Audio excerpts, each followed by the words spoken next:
Here in Lynchburg, Kansas, game featuring the Russell Broncos and your Smoky Valley Vikings. In accordance with Case Rule 52, we ask players, coaches, spectators exemplify the type of sportsmanship that would make their school and community proud. Let us all work together in making all high school activities a positive experience. By being courteous and respectful to all players and officials, we can help assure high school activities are indeed the other half of education. A few announcements this evening. Tailgate is sponsored by the music department. Make sure you get down there. We've got some delicious food. Everybody here in the press box agrees. Concession sponsored by the freshman class. Come out and help the freshmen at the concession stand. Halftime entertainment tonight provided by the Wildfires. And please remain in your seats at halftime for our performances and a couple of special presentations.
At this time, ladies and gentlemen, we would like to take the opportunity to recognize our senior athletes and their parents. Their commitment and hard work over the past 4 years has been greatly appreciated. There is no doubt Smoky Valley High School is a better place because of their involvement. By different activity or sport, starting with cross country, Lucas Apel, son of Dean and Anki Apel. Justice Gardner, son of Ben and Mary Gardner. Garrett Huffman, son of Shelley Heimer. Gracie Lambert, daughter of Tim and Roxy Lambert. And Lydia Peterson, daughter of Norman and Kathy Peterson. From tennis, Riley Allstead, daughter of Steve and CC Allstead. Mackenzie Holcomb, daughter of Jeff and Tiffany Holcomb. Logan Spencer, daughter of Marcus Spencer and Elizabeth Spencer. And Camilla Wright, daughter of Jason and Kim Wright.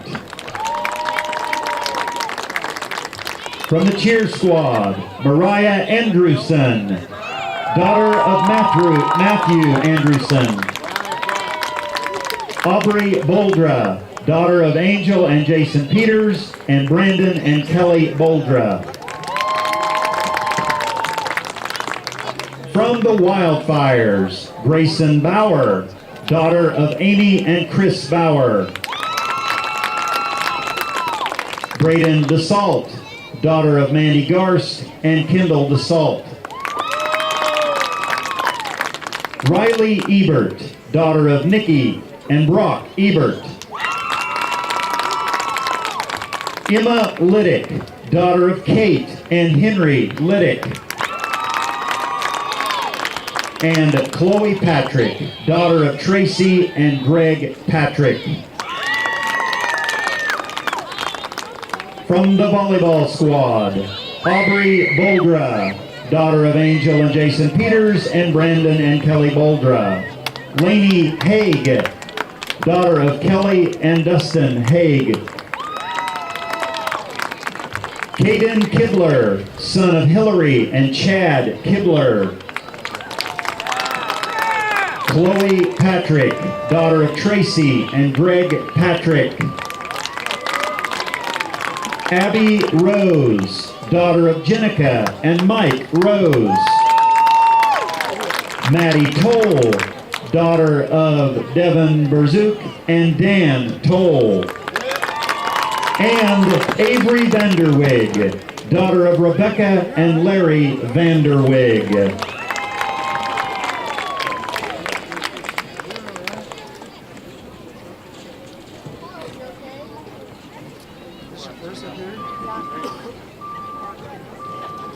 Thank you, seniors and parents. Please give this group a big round of applause.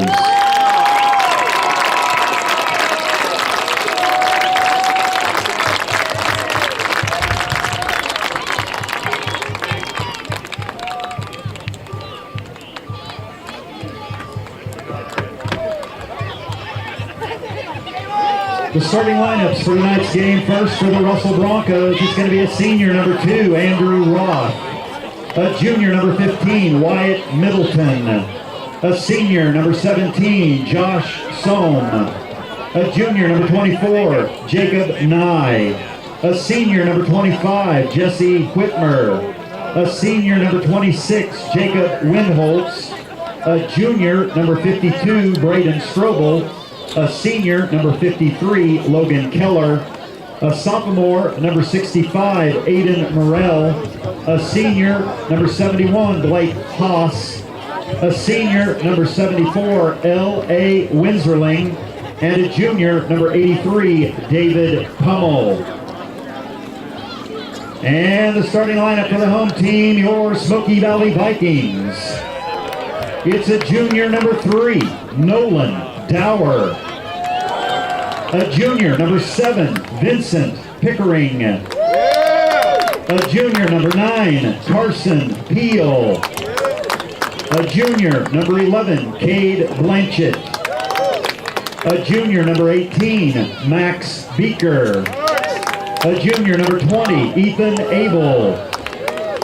A junior, number 22, Justice Autry. A senior, number 25, Haven Lysell.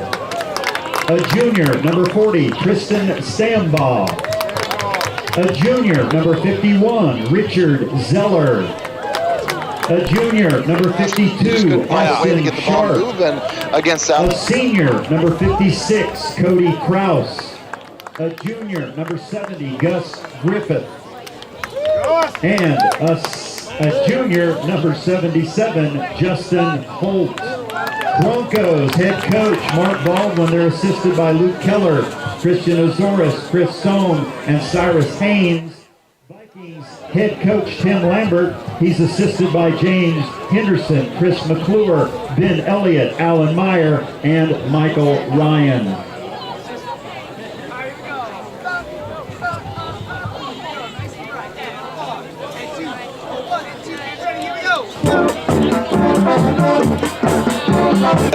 Tristan Stambaugh and Austin Sharp, there are 1, 2, and 3 tacklers on the year.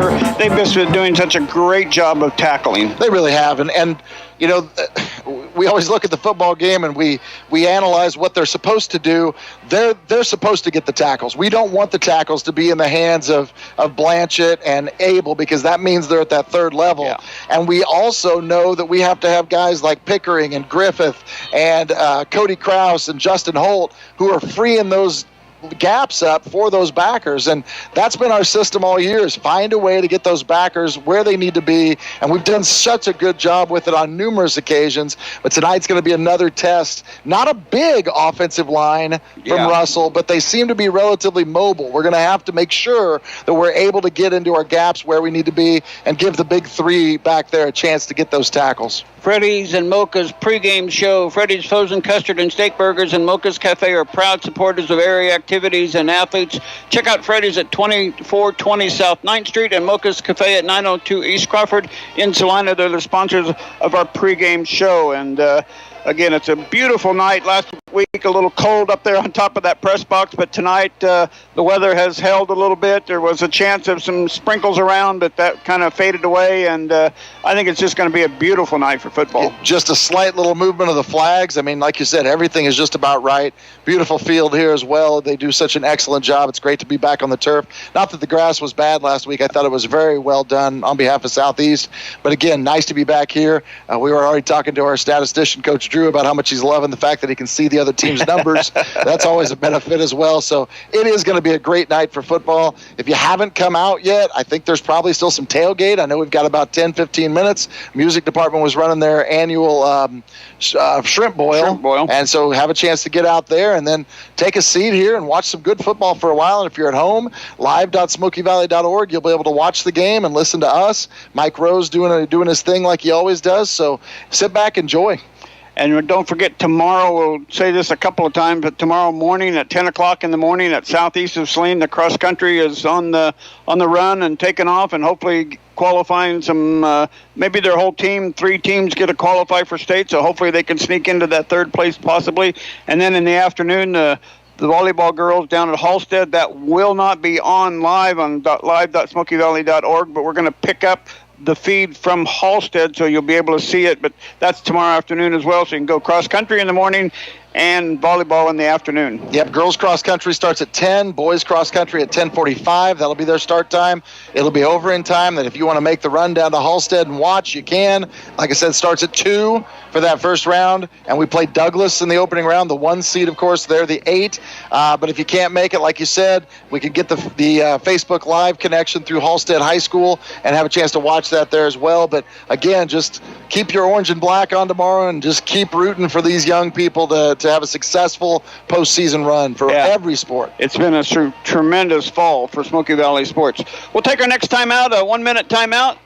Jared has my interview with Coach Lambert queued up to have that for you, and then we'll be back with final pregame and starting lineups. You're listening to Smoky Valley Football on 95.5 The Rock. Auburn Pharmacy is your local hometown Lindsborg pharmacy, located at 216 North Harrison Street. Proudly support.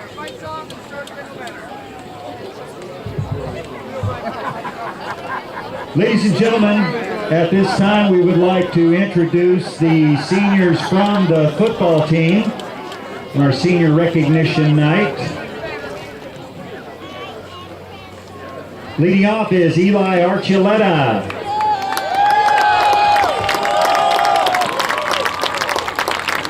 Eli is the son of Jason and Sarah Archuleta. Brianna Campion, daughter of Rick and Lois Hutchison. Cody Kraus, son of Matthew and Mindy Kraus. Haven Lysell, son of Margot Lysell. Gracie Wampler, daughter of Jason and Bridget Wampler. And Braden Weiss, son of Larry and Susie Weiss.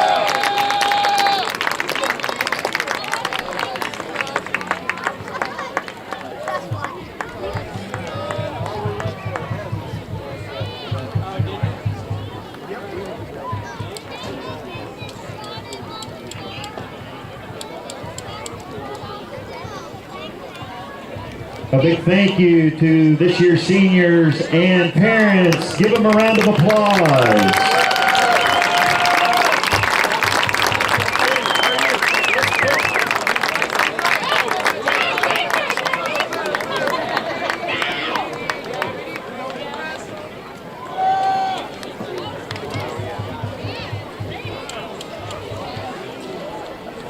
We really know you're ready to tear up, Marty. Here we go, ready, here we go. He's going to start off.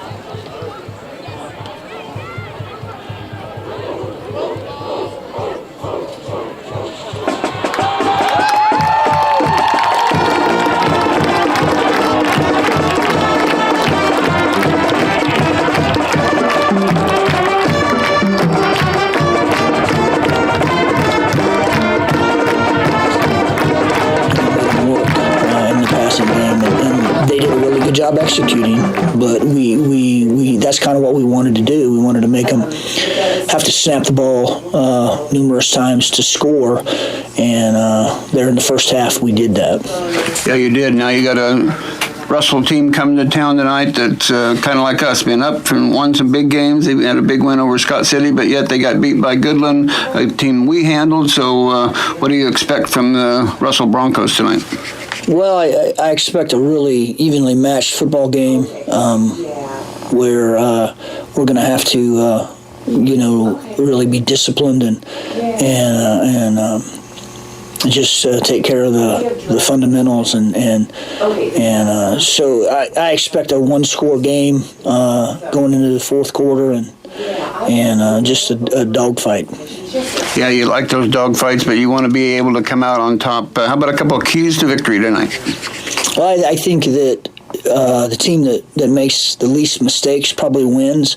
I think turnovers would be huge if there is any. Penalties at inopportune times that puts you behind the sticks. So I think a clean game by the Vikings would go a long way to get us a victory tonight. Yeah, you want to play a clean game without penalties, Coach. Have a good night on senior night. Good luck. Thank you, Don. Tim Lambert of the Vikings, and we'll be back with more pregame right after this. Smoky Valley Chiropractic. Dr. Daryl Loader has been on the Viking sidelines since 1995. A doctor with advanced certification in both wellness and sports injury management. He is the resident expert in the Smoky Valley, helping others live long, active, healthy lives since 1995. This broadcast is brought to you in part by Bank of Tuscan. Come see us for all your home loan needs in the Smoky Valley, including construction loans at Stockholm Estates. Equal housing lender, NMLS 403648. Member FDIC. We're the Bank of Tuscan. At People's Bank and Trust, we look forward to helping you through the many stages of life, from your first checking account to your retirement account. We've helped generations of families buy their first home, finance their vehicles, and plan for the future. Member FDIC, Equal Housing Lender. Arn Reinert, CPA LLC, provides tax and accounting services in the Smoky Valley area and is a proud supporter of Smoky Valley High School and Bethany College activities. Located at 117 South Lincoln Street in Lindsborg. Arn Reinert, CPA LLC. 7-day-a-week urgent care has arrived in Lindsborg. Open now at the Lindsborg Community Hospital. 7-day-a-week urgent care is open 8 a.m. to 6 p.m. Monday through Friday and 10 a.m. till 1 p.m. on weekends. No need to be an established patient of the Family Healthcare Clinic. Everyone can enjoy the new convenience for those things that can't wait until tomorrow but aren't serious enough for the emergency room. 7 days a week, urgent care at Lindsborg Community Hospital. This is the People's Bank and Trust Tailgate Party on 95.5. And welcome back to Anderson Stadium, Lindstrom Brothers Field. This is the Freddy's and Mocha's pregame show. I want to thank our sponsors that help us with our portion of the broadcast, which include Harry Malari, Farm Bureau, White's Food Liner, Lindsborg Realty, Liz Nahodney, Owner Broker, Pizza Hut, Dr. Daryl Loader, Smoky Valley Chiropractic, Mari Loader, Caldwell Banker Real Estate, Old Stuga, C&L Heating and Cooling, Dower Welding, Bank of Tuscan, Christian's Funeral Home, First Bank Kansas, Art Shirt, Salina Ortho, People's Bank and Trust, Arn Reinert CPA, Midway Motors, Farmer State Bank, Gallant Tire and Auto, Smoky Valley Booster Club, and Lindsborg Family Dental Care. It is time for the Salina Ortho starting lineups. What do you got for starting lineups, Doug? Well, let's cover the offense tonight for Russell. We expect them to come out in a wishbone formation tonight across their front line. They've got number 71, Blake Haas. He is a 278-pound senior. Number 74 at left guard, Laeris Windsorling. He is a 208-pound senior, number 74. At center, number 53, Logan Keller, a 175-pound senior. Right guard, number 52, Braden Strobel, a 166-pound junior. And at right tackle, Aiden Morrell. He is a 201-pound sophomore, number 65. They're double tights. On the right side, we expect that to be David Pummel, a 175-pound junior, number 83. And on the left side, Josh Sohm. He is a 175-pound senior, number 17. In their backfield, they are led by quarterback Andrew Roth, the 176-pound senior. The tailback, Jacob Windholtz, number 26, a 159-pound senior. Their fullback, Jacob Nye, he is a 148-pound junior, number 24. And slot back, number 25, Jesse Whitmer, he is a 194-pound senior. That Viking defense, they came out solid last week, especially in the first half. Number 77 at defensive end, Justin Holt, 6'2", 230. Number 56, defensive tackle, Cody Kraus, 5'11", 170. Number 70, Gus Griffiths, 6'3", 270-pound junior. Vincent Pickering on the end, 6'1", 185-pound junior. On the backers, we mentioned him earlier. In the middle, Tristan Stambaugh, 6'3", 225-pound junior. Number 40, at outside linebacker, number 52, Austin Sharp, a 5'10", 180-pound junior. And at other outside linebacker, the senior, Haven Lysell, 6'4", 215, has 72 tackles this season. At corner, Nolan Dower, 5'8", 125-pound junior. Great game last week by Nolan as well. Number 18, Max Beaker, 5'9", 155-pound junior. Also, I thought had a good game last week. Strong safety at number 11, Cade Blanchett, the 6'4", 180-pound junior. And at free safety, Ethan Abel, the 6', 145-pound junior, and he'll be wearing number 20. And the Vikings are in their black, all black uniforms, white lettering, white trim and orange trim, black helmets. Russell, on the other hand, is in their all white uniforms with blue lettering, blue helmets, red trim on the air. Russell won the toss and elected to defer. The Vikings will be receiving the ball on the south end. They'll be going from south to north, and it's Autry and Autry, the Meerkat and his brother, back there to return. And they had a little guffaw there to start the second half last week, so we certainly hope that they'll be able to get that. And kicking off will be number... Yeah, I think I had the kicker as I have that on the other sheet here, if I can get to it. Seth Schneider, I think, number 23. Is that right? Might be 28. I can't quite tell now. Can't see the number either. But the Meerkat, Justice and Jerome Autry are in the backfield back there. It is number 28. I think it's Krug. Yep, Charles Krug. So we're ready to go. Sit back and enjoy high school football, Smoky Valley Vikings and the Russell Broncos. It's a short, high kick. The Vikings are going to take it and get clobbered as he catches it. Number 32 on the catch, Caleb Gustus. Caleb Gustus doing a great job, and they decided to try to go for the high onside kick, and Gustus did exactly what he's supposed to do. The Vikings have great field position at the 45-yard line. Great field position, but that was excellent timing on behalf of Russell. They hit Gustus right as he caught the ball. Great job by Gustus to hold on to it, do his job, and give the Vikings, as you said, excellent field position, just a bit away from the 50-yard line, sitting at the 45. Carson Peel will go at quarterback. The Vikings will be in their wishbone formation with Stambaugh, Autry, and Blanchett behind him. Double tight end, Lysell and Pickering, like you mentioned. In the first play of the game, going to hand off to Stambaugh. He tries the right side. He gets second effort and gets up to about the 48-yard line. He'll pick up about 3. It'll be 2nd and 7. Yeah, nice stick in there by Krug. We mentioned his name on the opening kickoff there, being the kicker. He was back there able to make the tackle, but not until Stambaugh was able to get about 3 yards on that carry. Looked like it might open up for more than that. House comes in with the play for the Vikings on 2nd down and 7. Just underway. A beautiful, beautiful night for football here at Anderson Stadium, Lindstrom Brothers Field on the campus of Bethany College. Wishbone formation again for the Vikings. Going to turn and hand it off to the Meerkat. He's trying to outrun him outside. He's in a little bit of trouble, but he gets around the corner, and it looks like he's close to first down yardage, and he is across midfield and down across the 45, first down. Why? He really turned on the afterburners out there. Well, it was just a great job. He just hesitated. Some great hezzy moves on the outside. He hesitated once to get by number 89. He hesitated again to get by the corner, and then once he did, he was able to get around the edge and tiptoe that sideline, pick up the first down for the Vikings. About 10 yards on that carry, so great effort by Justice Autry. First down of the Vikings on their first possession. They'll stay in that double tight wishbone formation. Carson going to turn and hand it off to Stambaugh again. Boy, he runs into a massive humanity there and gets very little on the play. Somebody got down low and got the pile started, and they couldn't move the pile. Yeah, Blake Haas, number 71, was in there. He was able to bring his 278-pound frame and just hold on to Stambaugh until he got a little extra help, but held him up for just a minimal gain there on that play. And they moved number 70, Zachary Seal, in there at 255 pounds. So they traded positions now on 2nd down and 9. Here comes Blanchett trying the left side. He's going to get in between some runner and go over the tackler and down to about the 36-yard line.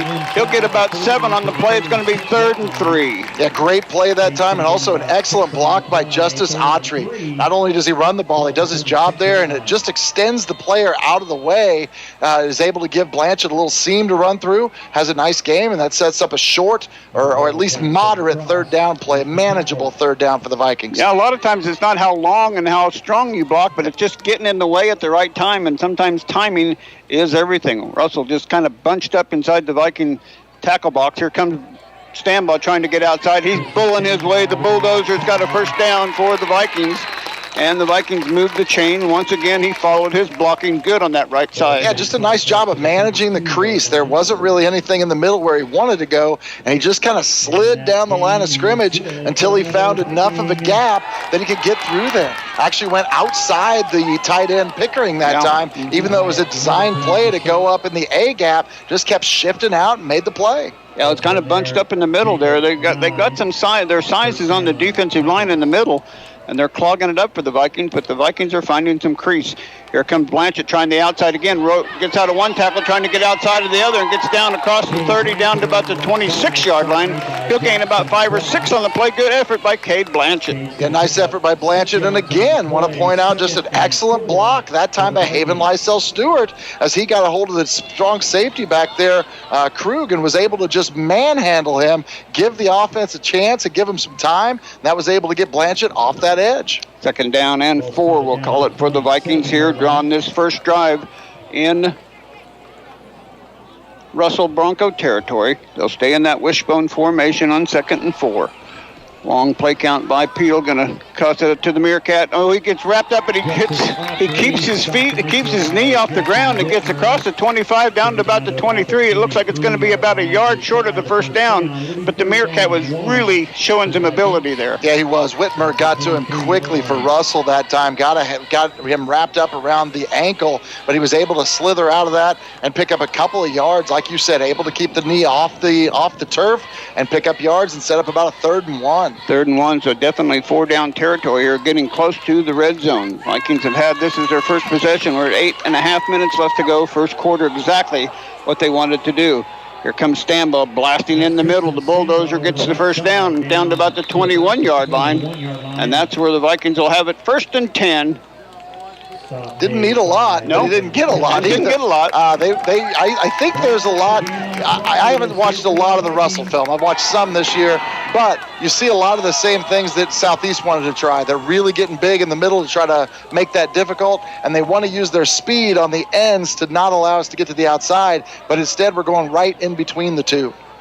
1st and 10, Smoky Valley going to toss it out to Autry on the outside, trying to get to the corner, and he's going to be wrapped up. Great play in there by Whitmer. Yeah, Whitmer didn't mess around that time. He shot the gap hard, decided he wasn't going to wait for Justice to dance a little bit and kick it to the outside. A great job on Russell's behalf of getting men onto the blockers and allowing that to happen. Smoky Valley is in the Becker Autos and Trailer Red Zone with campers, used vehicles, and more. They have you covered. Visit them in Beloit on Highway 24 or on BeckerAutos.com. We'll give him 2, so more than I thought he was going to get. 2nd down and 8. Here comes Autry again, trying that right side. He's going to cut it back up the middle this time and get down to about the 15-yard line. So he'll pick up about 4 more. It's going to be 3rd and 5. Nice little counter action there, able to get him up the crease. And again, Mr. Whitmer introduced himself and was able to trip him up after a modest gain, about 3. But it definitely, again, sets you up in that nice little moderate 3rd and about 5.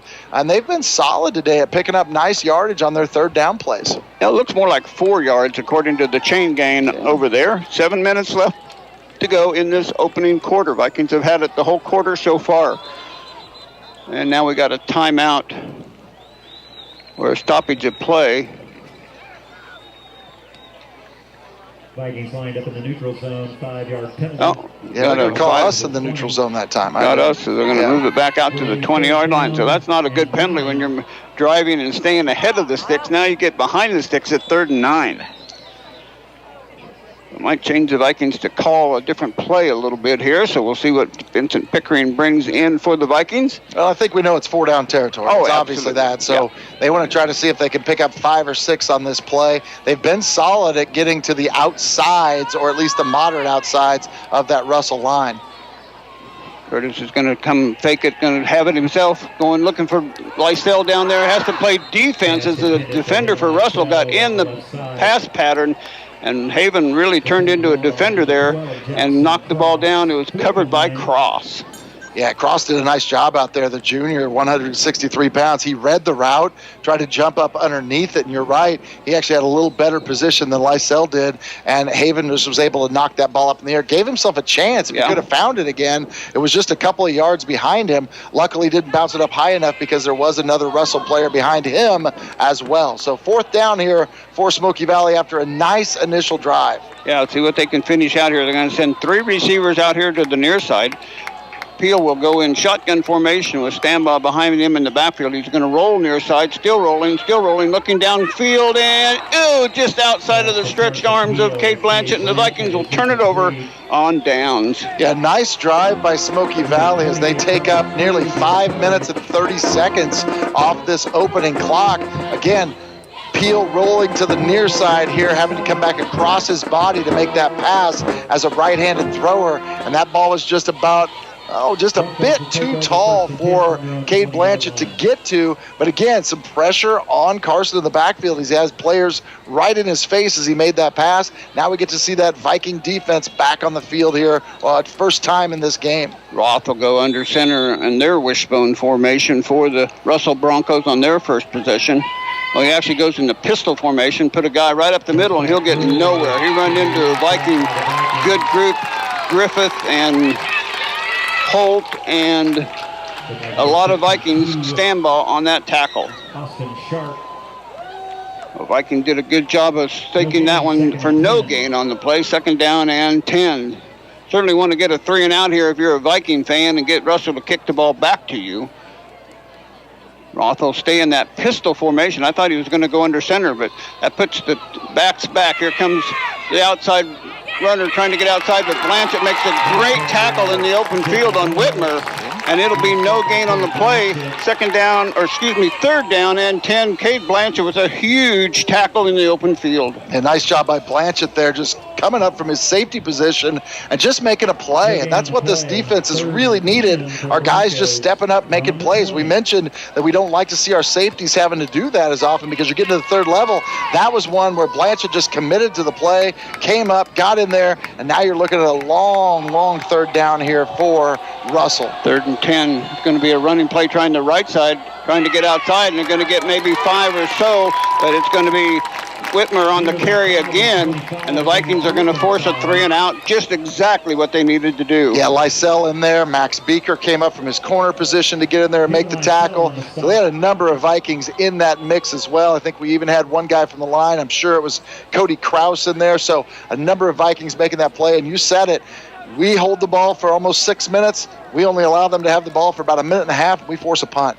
Snap is low, but the punter gets the ball away. It's a high, wobbly kick. Autry are calling for a fair catch at the 40-yard line. That's Jerome, and that's where the Vikings will have it now. 1st and 10. They started last drive at the 45. This drive will start at the 40, so they've been starting now good with excellent field position. I guess you could say if you're Russell, you've swung the field a little bit, but only by about 5 yards. Yeah. So, again, the Vikings were quickly into Russell territory on their first drive, and now they're poised in another position here to do the exact same. And again, we've always prided ourselves on wearing down the other defense.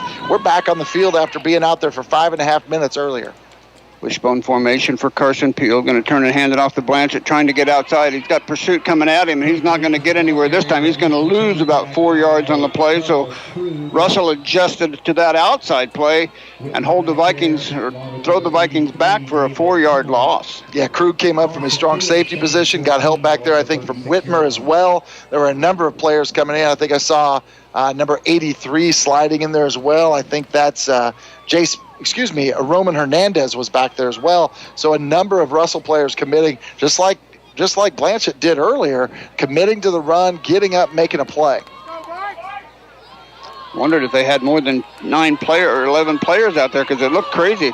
Wide receiver each way, I formation this time. Here comes Peel's going to keep it himself, and he's across midfield and down to the 40-yard line. Carson Peel had me faked out, and he gets a 20-yard gain on the play. Great job by Carson Peel. Yeah, designed follow play right there. He fakes it up the middle, and then Justice leads him through the gap. Hasn't happened a lot this year. He has not run the ball extremely often. I think he only had 17 carries coming in for 23 yards, and this one he just explodes through there and is able to get a great gain here for the Vikings and put them into Russell territory. Yeah, you know it because he plays basketball too. What a great athlete Carson is, so it's great to see him use his athletic ability. Wide receiver each way for the Vikings. I formation behind Carson. Hernan looking out to the flat. He's got Lysell caught at the 35 down to the 30-yard line. Nearing first down yardage again. Great play by the Vikings. Yeah, nice little quick look. Peel backs out, able to make that pass up to Lysell, and he's able to take the ball down to about the 31. Nice little quick play, nice little read play, getting him coming off, and they held the linebackers there with the play fake as well. 9-yard gain, second down and 1 at the 3-minute mark of the first quarter. Wide receiver each way, I formation behind Carson. Turn to hand it off to Stambaugh, blasting his way up the middle, bulldozing down to the 25, maybe the 24-yard line. First down Vikings. Good effort by Smoky Valley. Yeah, sometimes the way Tristan runs, I'm not sure if anybody actually takes him down. He just seems to get lower to the ground the further he goes through. He never allows anybody a solid hit on him because he just keeps getting lower and lower and lower, and he just continues to bowl his way through there. Now, the time of possession is really favoring the Vikings here in this first quarter, but we need to stick this one in the end zone. Stay in that I formation behind Carson.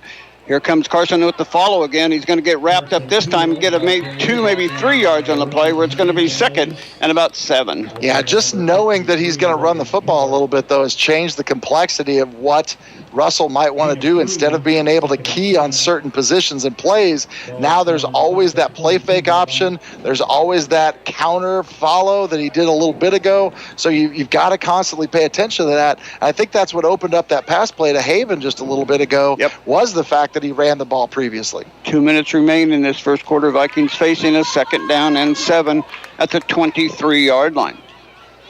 Stay in that I formation. Wide receiver, tight end now. Flanker is Blanchett on the far side. Here comes Stambaugh again. He's in the open. He's at the 10. He's at the 5. Touchdown, Tristan Stambaugh from 23 yards out. The Vikings take the lead. Yeah, he got into that third level that time. Jacob Nye tried to wrap him up around the waist at about the 5-yard line, and you're not going to wrap up Tristan Stambaugh around the waist, and he takes it the rest of the way into the end zone for the first score here on senior night for the Vikings. It goes to Tristan Stambaugh, and the Vikings now lead 6-0 with the 1:44 mark of the first quarter. Well, they answered my prayer there. As I said, they have to get this one in, and just on the very next play, Tristan just ran hard. But again, it's like you said, it opened it up because they did those other things, and they couldn't focus on just running right up the middle. I formation on the 2-point conversion for Peel.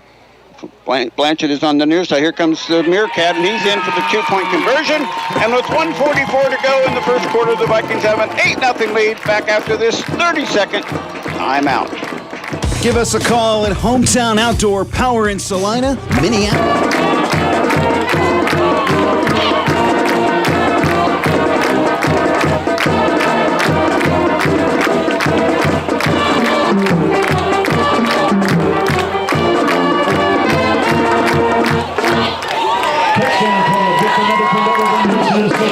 District Club, American Legion Post number 40, Christian Skinner Club.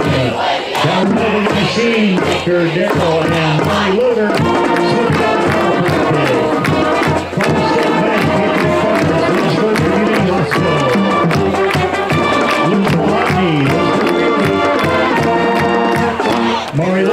60. Well, thank you. Yeah, we took her to the 40, and then we lost yardage back. So My it was a bad. 60-yard drive, 6 plays, 60 yards as well. Again, a couple of highlights there. Obviously, the big run by Carson Peel, little out pattern. Of course, the touchdown was 23 yards by Tristan Stambaugh. I guess I said 65 because we had where we ended up, wasn't it? we had the loss on the first down, so we're back there. Mr. Jones out to do the kickoff for the Vikings. End over end kick, line drive taken by Russell at the 12, trying to go far side up the middle, still going right outside, still on his feet at the 30, and up to near the 35-yard line is number 12 on the carry. That's Jackson Cross, and that's where Russell will have it 1st and 10 on their second possession, now trailing 8-0. Yeah, nice opener here. The Vikings have dominated that time of possession here in this first quarter. There's 1:37 left, and they've only allowed Russell to have the ball for about a minute and a half, maybe a smidge longer. But again, that's exactly what you want to do if you're this Viking offense. Control the tempo, control the game. So far, only 3 offensive plays for Russell. Roth stays in that pistol formation with the wishbone formation behind him. He's going to run right up the middle and got a little bit of a gap there. First down yardage by, I don't know if it was Whitmer or which one, a 25 or 26. I couldn't pick the number up to start with. 26, I think, yeah. Yep, was Windholtz. The Windholtz gets very near. They might have to measure it because it's right on the marker for the first down. And they are going to take a timeout and measure. So quick little stoppage of play. We'll keep it right here. Again, reminding everybody, Smoky Valley Cross Country at southeast of Saline tomorrow morning. Boys at 10, girls at 10:45 or the other way around? Girls at 10, boys at 10:45. Okay. And certainly after the league meet, when Gracie Lambert won that meet and Titus Reed won the boys meet, certainly they're going to be in contention there at southeast of Saline. Had to get every chain link out here just to make sure, and I think they found just enough chain links to make it short. So they were definitely working some chain links out. So it is going to be second and inches. But yeah, cross country in the morning, great opportunities for those guys, Coach Myers and the gang there.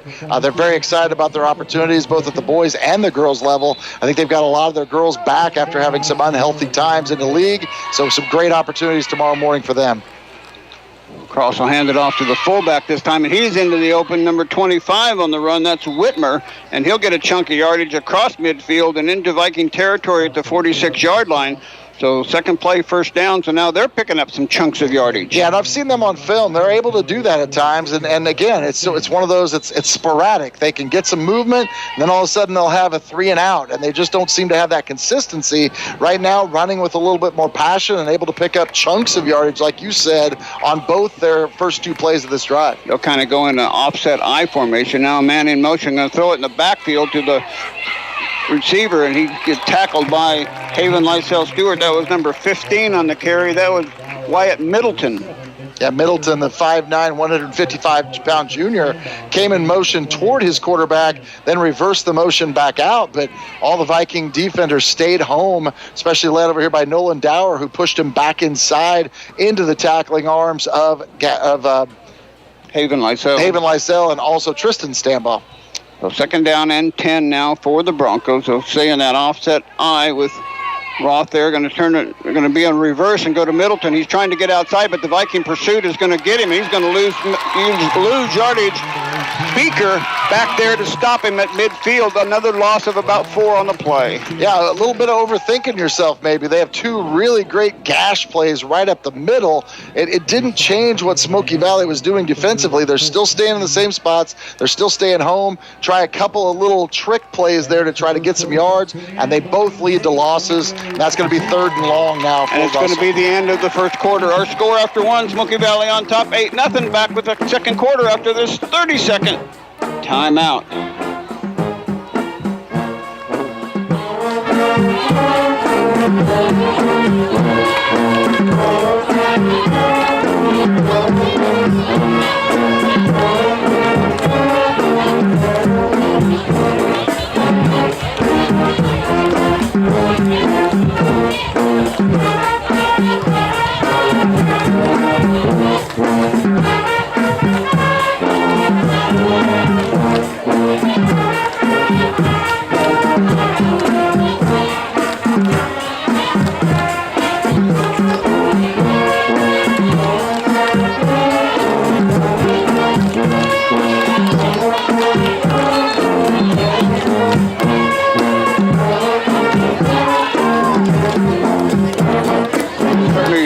going to be looking for more.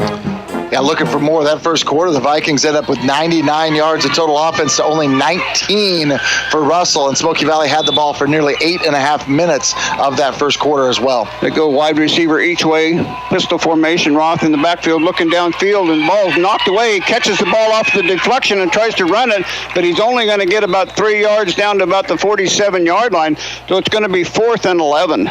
Yeah, he went to throw that ball, and it hit. Yeah, somebody had a hand I think up. he tried to pull it back. Maybe if I'm that's not what mistaken. I think he tried to pull it back and bobbled it off. I couldn't tell if it hit the ground and bounced back up. I think it did. I think the ball hit the ground and bounced back up into his hands. Well, I think they're trying to discuss whether it's going to be an incomplete pass or a fumble or what it's going to be. Obviously, with high school, you don't have replay, so they're going to have to decide. But after you get a look at a replay, we can't really tell what happened either. Yeah, he did. He threw that ball straight forward and down. I mean, he tried to pull it back at the last second. But again, if you pause that frame at home, you can see it come out of his hands, bounce off the ground, come back into his hands. So that would be an incomplete pass. Now, the question is, there's a brief time here where I can't tell if it hits the ankle of a player in front and comes back up, or if it actually hits the ground. It's really a tough one to see. I think it looks like they're going to call it an incomplete pass, and it's going to be 4th and 14, or it's going to be 4th and 14 or 4th and 11. It really isn't going to make a whole lot of difference. There is a flag on the play, too. So what's the flag for? Maybe they threw the flag. Well, the question is, if it did hit one of his linemen, it's an illegal touch. Okay. If it hits one of his linemen first, that's an illegal touch on behalf of Russell, because you can't throw it to a lineman. Yeah. And so if they believe that it actually touched that lineman, it bounced back to him, then that's going to be a penalty. So I think that might be why they threw that flag. And so now the discussion is, do you want the penalty or the result of the play? I hope it's not a penalty. The Vikings are kind of backing up like it might be something on them. So I certainly don't see anything that would be penalizing us on the play, but we'll see. With 11:40 left to go, second quarter action, Vikings with an 8-0 lead. And the officials are going to talk about it a little more.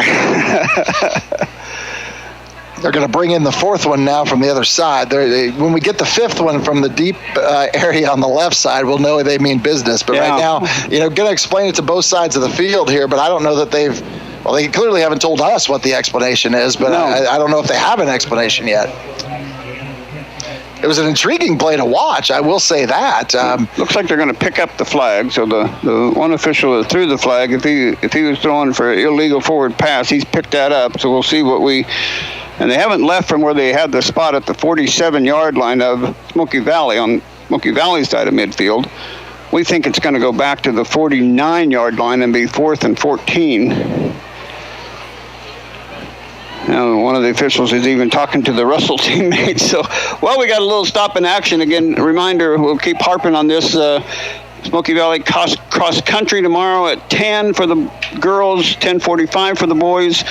Volleyball at 2 o'clock in the afternoon at Halstead. And don't forget Bethany football playing on in McPherson tomorrow afternoon at 1 o'clock. So lots of things going on in the Smoky Valley. I'm hopeful we'll get an explanation here at some point. Well, it's an incomplete pass, and now they're unsportsmanlike. Oh, they're going to call targeting on the Vikings. So they call an incomplete pass, but then targeting on Smoky Valley as a part of the run that wouldn't have counted as the play anyway. Wow. Yeah, that's not I said I saw the Viking team moving backwards. I certainly didn't see you can see anything on the replay of the hit, but a big break for Russell here on the confusion about the play. It's going to be a first down if they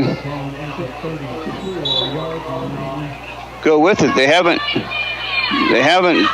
reset the play, the first down markers yet. So he finally signaled first down. So they get a first down by penalty. So Vikings had them in 4th and long, and they end up getting a first down because of penalties. So 2 receivers each way for the Broncos on 1st and 10 in Viking territory. Man in motion. Oh, now we got movement all over the place, and it's going to be motion on Russell. So it'll be a 5-yard penalty, back him up, and it'll be 1st and 15. there was a moment there in the spin when you look back on the highlight of the replay of that play. Tristan's coming in from the other side, and when the quarterback was being spun, you can't tell quite on the film for sure because you can't. He's blocked out. He does come in low. It's a normal tackle. I think the quarterback's helmet just ended up there. Might have made contact. That looked like it was the flag. 2 receivers each way for the Broncos. Now man in motion is going to run the same play. Roth looking down the middle of the field. He bounces it toward his receiver. Gus Griffith in there to put some pressure on. Quarterback was throwing his hands up in the air like he wanted a penalty, but it's going to fall incomplete. It's going to be 2nd down and 15. Yeah, great job by Gus just managing his way through there. Took a little while for that pass play to open up, but Gus just manhandled his player at the line of scrimmage and was right on top of the quarterback as he let the ball go. Great play by Gus Griffith. I don't have a 17 in my program, but they bring in another quarterback in here for Russell. It's not 17, it's another number. We'll get it for you here in a minute. No, it is crossed. They're going to go out to Windholt trying the outside, and he's going to get back to the original line of scrimmage, pick up about 6, maybe 7 on the play, and it's going to be 3rd and about 8. Yeah, nice run there by Windholt. It's a lot like the Meerkat was earlier. He just picked and chose his avenue. It looked like he was going to be stopped for a big loss as he took the ball all the way back to about the 43-yard line, but then dices through some Vikings, crosses the 35, and was knocked out about the 32. I thought Schoen was going to be the quarterback, but Roth stayed in there stayed in there at quarterback. So he's back in that same pistol formation with wishbone formation behind him on 3rd and about 8. Going to try the right side, and the Vikings get it down to the 30, maybe the 29, where it's going to be 4th and 4, maybe 4th and 5. You know, when Russell's just kind of been kind of vanilla here, they've done a nice job. You know, they had the rough first possession where they only had 3 plays, but when they've just kind of come right at Smoky Valley hat on a hat, they've picked up 3 or 4 yards of play. But when they try to start mixing and matching a little bit is when they have seen no success at all. So we'll see what they can come up with on 4th and 5 here inside the 30-yard line at the 29. You stay in that wishbone formation. Roth will be in that pistol formation. Quick snake play count, trying right up the middle, and the Vikings are going to hold. Good job by Smoky Valley. They're going to hold them, and they turn it over on downs. Great defense, Smoky Valley. Yeah, great defense by Smoky Valley, but also a nice run by Russell.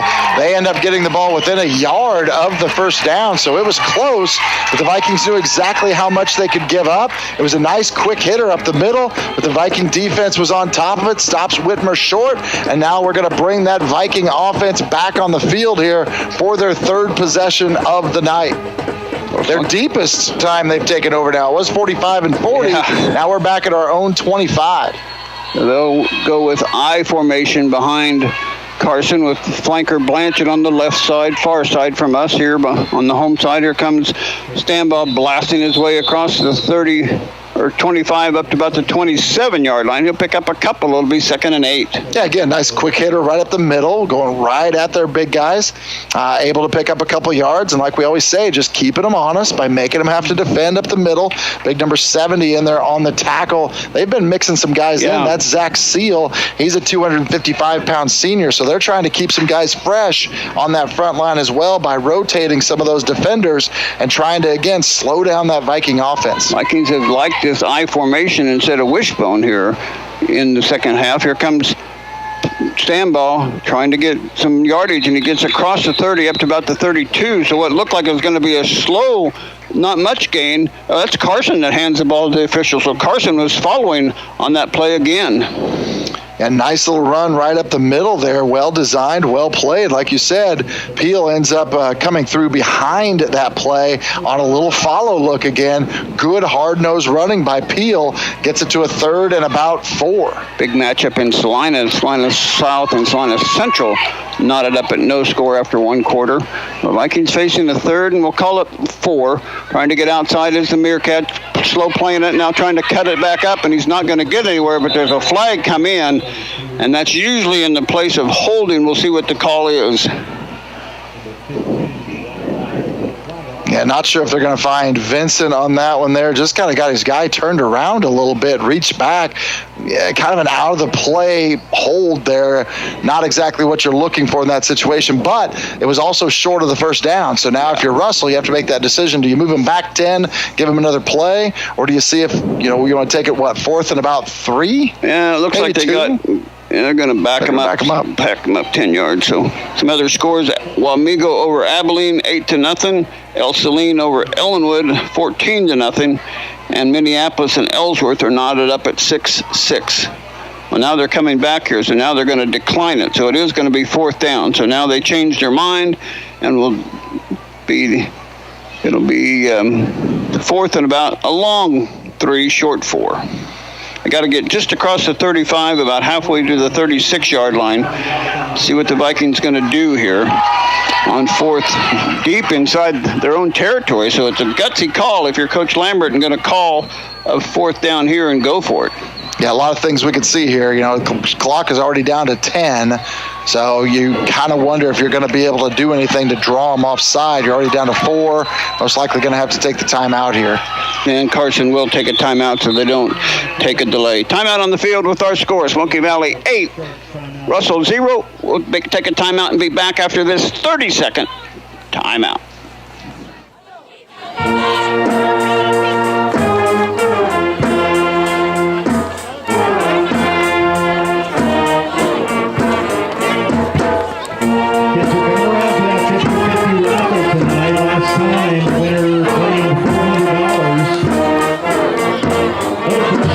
Smoky Valley High School Booster Club. Find your dollar bills for that 50-50 raffle.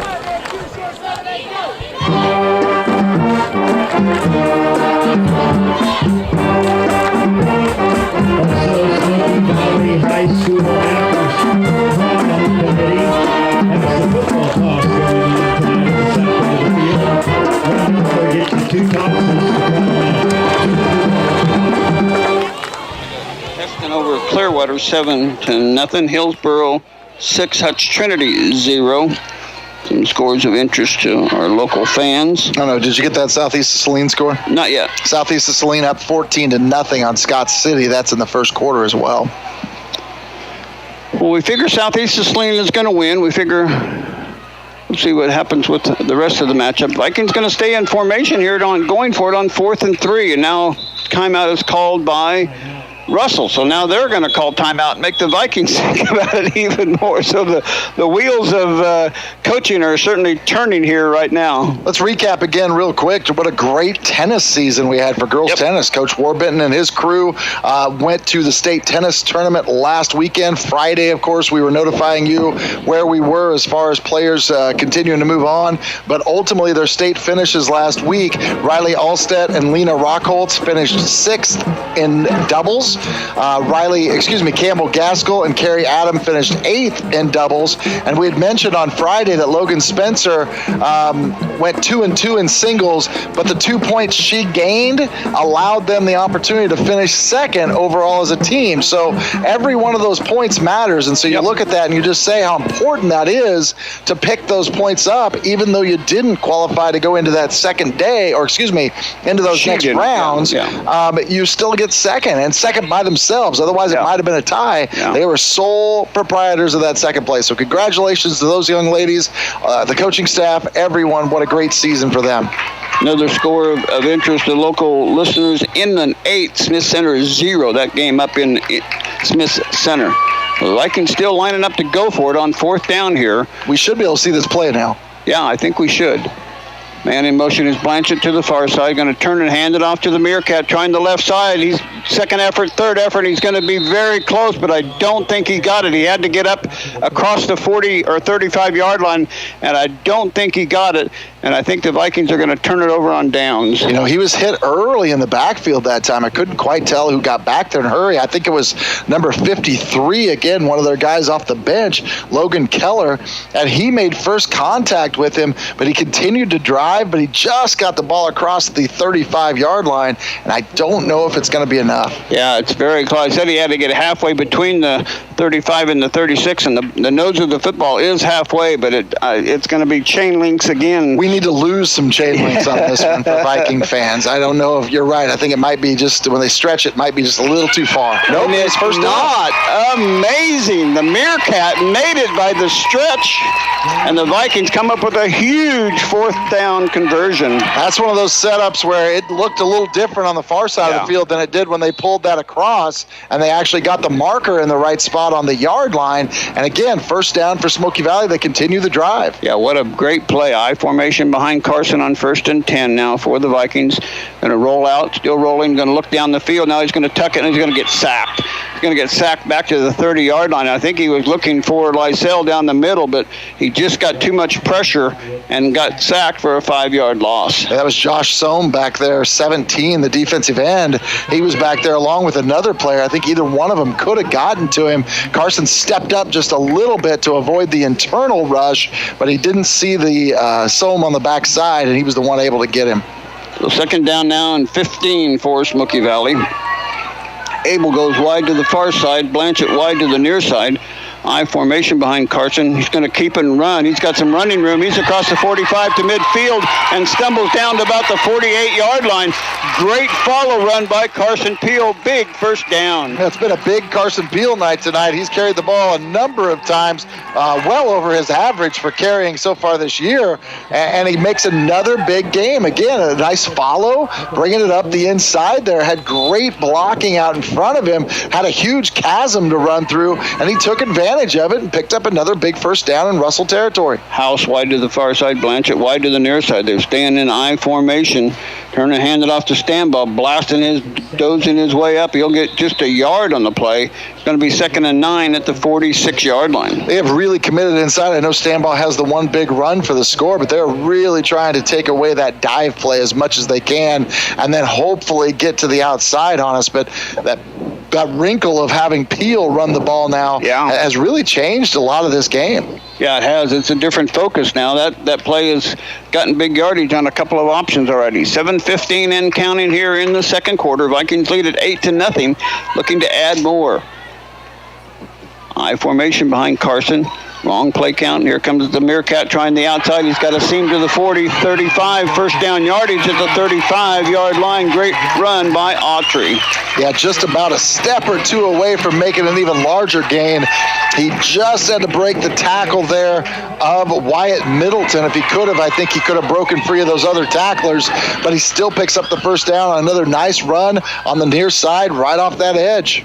Yeah, the Vikings look pretty comfortable now after that's a big fourth down. They got there by inches back there a little bit ago, and now they're down in near the 35-yard line of Russell. I formation with the wide receiver each way for the Vikings this time. Tight end on the left side is Haven Lysell.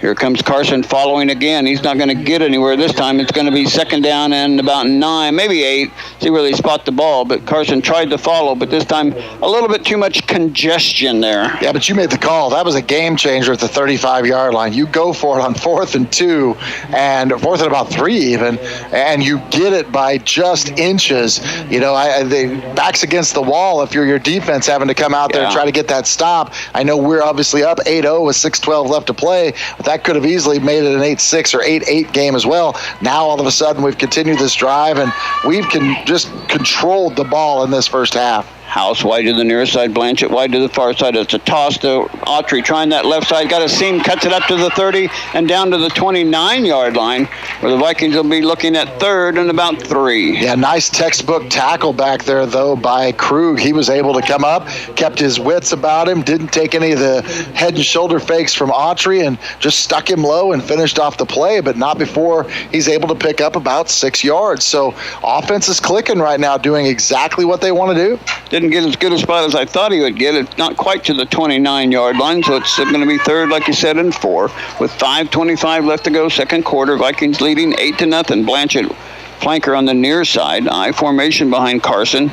Looking a quick handoff, and Stanbaugh gets blasting through, and he's going to be short. It's going to be 4th and less than a yard.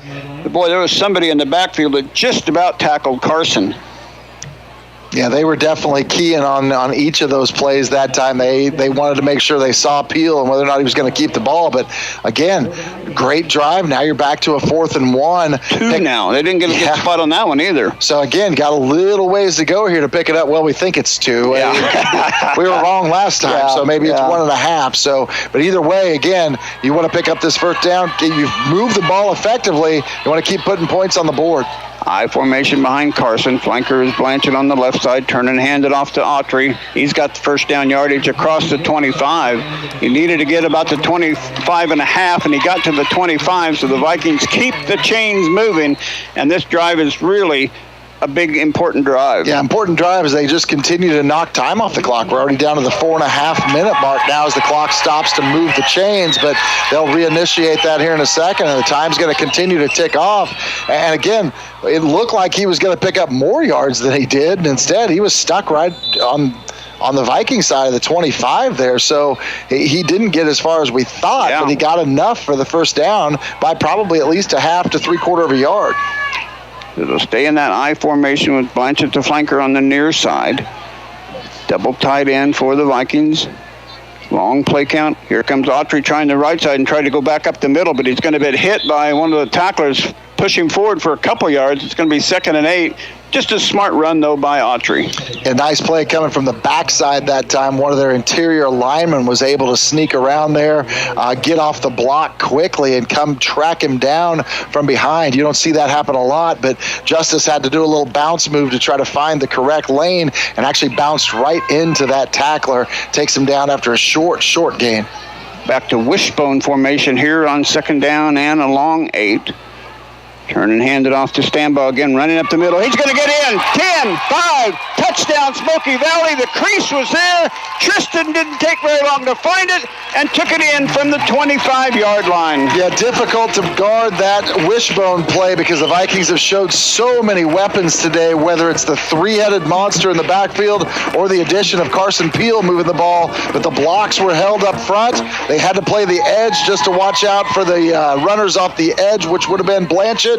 This time they give it to Stambaugh, and for the 2nd time tonight, Stambaugh is able to cross over the line and score a touchdown. 14-0 Vikings at the 3:30 mark. Going for the 2-point conversion out of I formation this time with Blanchett the flanker at the 3:30 mark on the near side.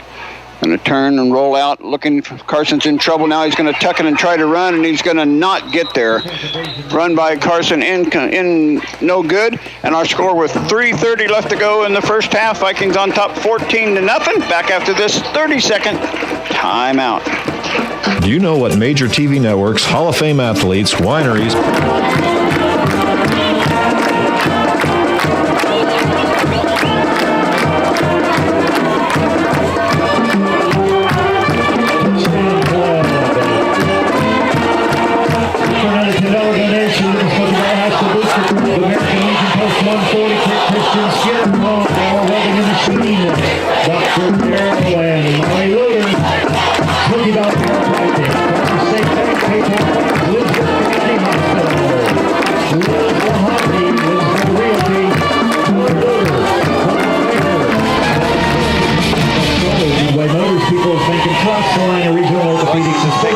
Touchdown lead now over the... I missed it. I wasn't looking. They take how many yards? 14 plays, 75 yards, and that big run from 25 yards out by Stambaugh to give him a lead over the Russell Broncos here tonight. So, again, just controlling the time of possession and controlling the field in this game so far. Jones to do the kick. It's on the ground, bouncing out to 25, and it'll finally go out of bounds about the 23-yard line. So the Russell will have it 1st and 10. Good field position for them now out of the kickoff, but the Vikings certainly have dominated on offense and defense here, and see if they can come up with one more stop. Yeah, they've held the ball so far in this half. Trying to see if I get my little update here on time-wise. Offensive as far as plays are concerned, the Vikings have had the football for 29 offensive plays to only 12 for Russell at this point in time. But they've, again, just dominated time of possession throughout. Well, 1st and 10 at the 35-yard line after the ball goes out of bounds. Russell will come out in their wishbone formation this time. Roth, the quarterback, will be in that pistol formation in front of the wishbone. Snap and going to hand it off and trying to the right side. A little bit of room. Second effort, third effort by number 26 Still in there. not down. And Windholtz will get about 6, maybe 7 on the play. That was a nice run by Windholtz. You made the comment. It looked like he was going to be tagged a couple of times and run into problems, but he never quit moving, never quit chugging those legs the whole way through that possession. First contact happened extremely early, just shortly after the line of scrimmage. He was contacted by Stanbaugh, breaks free, and just keeps chugging. Kind of bounced, almost like he jumped in the air a little bit. So second down and 3. Here comes the right side. Here comes... And this time it's Jackson on the carry. Or Middleton. Middleton on the carry. They're rotating people in that we don't have down on there, so Middleton will get the carry for the first down up to the 45-yard line with 2:50 to go until halftime. And again, when they've just really come right at us, they've moved the ball relatively effectively. It's when they've tried to get too tricky, and we'll see if they have enough time to do it here.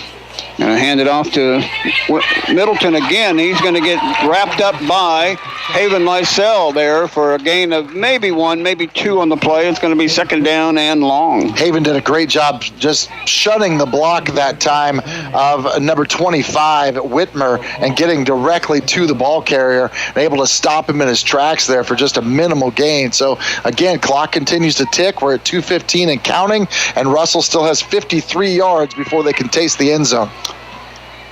Second and 9, we'll call it. They'll stay in that shotgun formation. Here comes pressure from the outside. He's rolling to the pass on the far. Intercepted by Nolan Dower. Returning it to the 45-yard line. Nolan just stepped in the passing lane, and a huge interception for Nolan. That was a great play. Nolan did exactly what he was supposed to do, played his keys right there. He opened up to the ball and found it. They were trying to get a play to the edge there, and the blitz was huge on behalf of the Viking front line. They were in there in a hurry, gave him no opportunity to stand there and throw the ball. Dower picks it off, runs it back, and the Vikings are 44 yards away from the end zone with 2 minutes left here in this first half. They'll send a receiver Pickering out to the far side, Blanchett to the near side. Tight end near side is Lysell. I formation behind Carson. Rolling out now, it's a little Statue of Liberty play. Meerkat's got some room. He's at the 30. One man to beat 20. Cuts it up front. 10, 5. Touchdown, Justice Autry from 44 yards out. And the Vikings add to their lead at the 150 mark. Wow, what a play. Yeah, great job there. Peel sold the fake of the rollout. We've seen this play a number of times this season, and it's been relatively successful for him. But as of late, not quite as much. And this time, they worked it out beautifully. Everybody bit on that roll. Autry was able to get up the outside, doesn't even see a defender until he gets to the 15, cuts back in, and takes it to the house for the third score in the first half for Smoky Valley. Yeah, that was huge because once he got to that seam, he just had one man to beat. With his quickness, he just stutter stepped and went to the inside, and he was untouched into the end zone. Wishbone formation for the 2-point conversion now for the Vikings. Double tight end. The turn and hand it off to Stanbaugh right up the middle. He's going to be no good. So the Vikings fail on the 2-point conversion. But with 1:50 left to go in the first half, Vikings up 20-0. Back after this 30-second timeout. Carlson Accounting, Inc.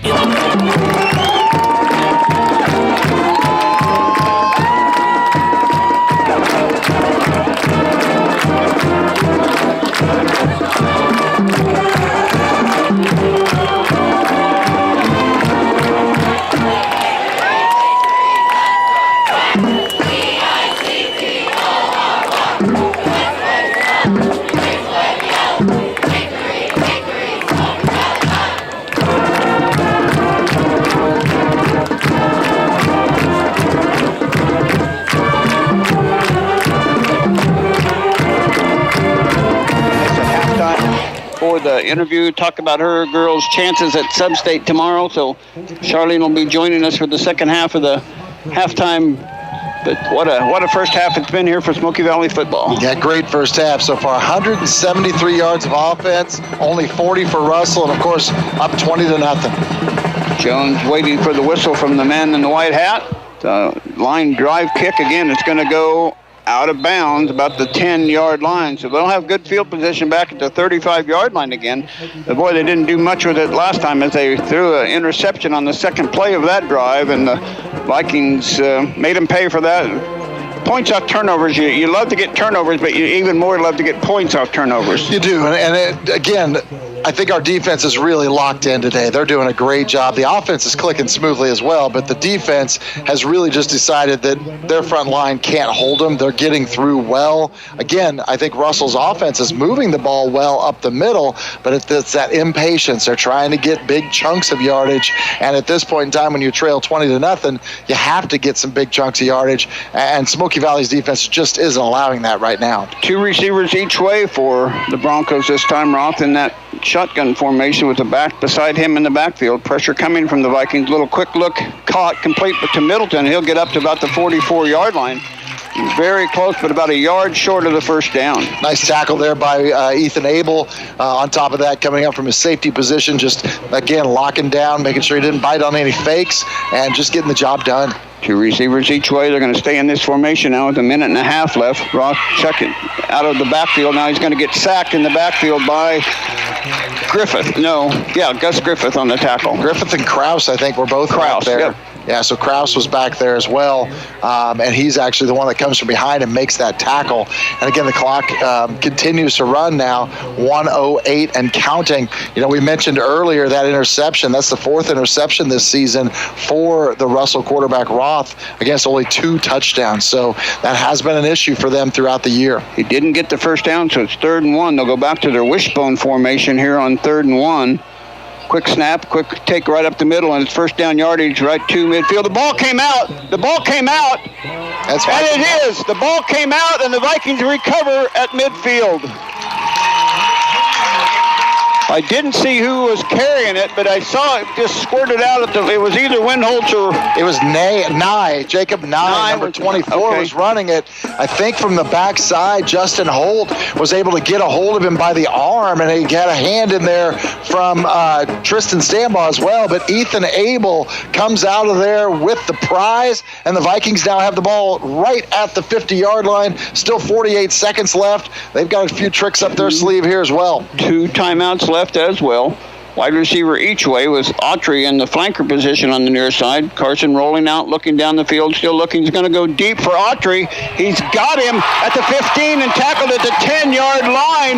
He found Autry behind the defender, Nye, and the Vikings have it 1st and 10 inside the Becker Auto Tire Red Zone. Yeah, welcome the Vikings into the Becker Auto and Tire Trailer Red Zone with campers, used vehicles, and more. They have you covered. Visit them in Beloit on Highway 24 or on BeckerAutos.com. Clock is still running with 35-34. I formation behind Carson Peel. Wide receiver each way for the Vikings. Looking. Peel still looking. He's going to go, and over the head there's going to be a flag. And if that's going to be interference on Broncos, yes, it'll be pass interference. It'll be half the distance to the goal. It'll be 1st and goal from the 5-yard line. Yeah, let's go back to that first pass play, that one we didn't have a chance to talk about, but it was a great read by Peel. He recognized that Autry was taken off. He recognized that the defender was flat-footed, and as soon as he made his turn in that route, he led the ball up. The safety bit on the play. Luckily, didn't go for it completely and was able to turn back around and pick up Autry and get him down at the 10-yard line. But the second play here, Haven actually slips coming off the line of scrimmage briefly. He was looking for him immediately, but that actually helps the latter part of the play where they called the hold in the end zone as the defender was trying to keep a hold of Haven and not let him turn back the other way. The Vikings have it now 1st and goal at the 5-yard line with 25.5 seconds left to go, but they still have 2 timeouts in their pocket, so they're okay on timeouts and time. Here comes Peel on the follow. Carson Peel with the run, and the Vikings go up 26-20 or 26-0. A Carson Peel 5-yard run. Beautiful play there. Again, the follow has been working tonight for the Viking offense. Let's be honest, a lot of things have worked for the Viking offense in this first half as the Vikings get in for their 4th score of the night. This one by Carson Peel on the run, and Smoky Valley is now up 26-0 with 22.2 seconds left here in this first half. Wow, what a incredible last 2 minutes of this first half. What a crazy district also. How many of these teams have beaten each other and back and forth, and now again you're just having a great offensive and defensive night for the Vikings.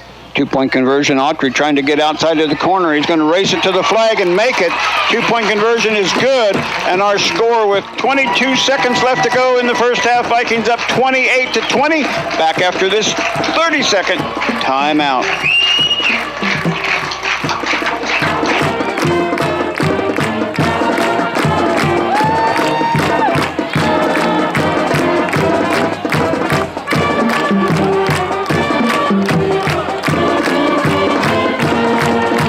Touchdown club gets another $10 donation to the Smoky Valley High School Booster Club. American Legion Group 140, Kit Christian's Funeral Home, Dyer Welding and Steam, Dr. Darrell and Maury Lovers, Smoky Valley Chiropractic, Pharmacy Clinic, 24 Farms, Winsboro Community Hospital, Liz Vermontney, Winsboro Relay, Maury Lovers, Football Banker, Tyler Murray, Colin Sauber, Legal Waters, People's Bank and Trust, Salina Regional Orthopedic. And the White Peacock touchdown drive for Smoky Valley with a 50-yard three-play drive. Run a block. Kept off by a 5-yard run by number 9, Carson Peel, 2-point conversion. Playing football tonight, 28-0 with 22.2 seconds remaining, but it's just been the 2 turnovers that have bitten Russell here in the last 2 possessions. Here's a high kick that's going to come down and taken about the 15-yard line by Middleton, trying the right side. He's got to the 20, and there's where he's going to be taken down, and they'll start their possession there. Number 30 on the tackle for the Vikings, that is Michael Hawk on the tackle. Yeah, if you're Russell, you gave up that score. You had about 3.5 minutes left to play, and it's a 14-0 game. And from that point on, things have turned quickly. Nolan intercepted at the 2-minute mark, And so you're driving with a chance to maybe get back in this game here in this first half, and all of a sudden you give it up. Vikings go 1 play and score. You're trying to get 1 more on the board. You give it up. Vikings go 3 plays and score. Pistol formation. Here comes the running back trying the right side. That looks like Windholtz, I believe. I think it was 26 Windholtz. Yeah, I think it was 25 Whitmer. Whitmer. I can't tell those 2 numbers apart. They're about the same build, too. Windholtz is just a little bit bigger, and that will be the end of the first half. First half is in the books. The Vikings lead at 28-0. We'll come back after this 2-minute timeout to wrap this half up. You're listening to Smoky Valley Football. Area athletes and even weekend warriors.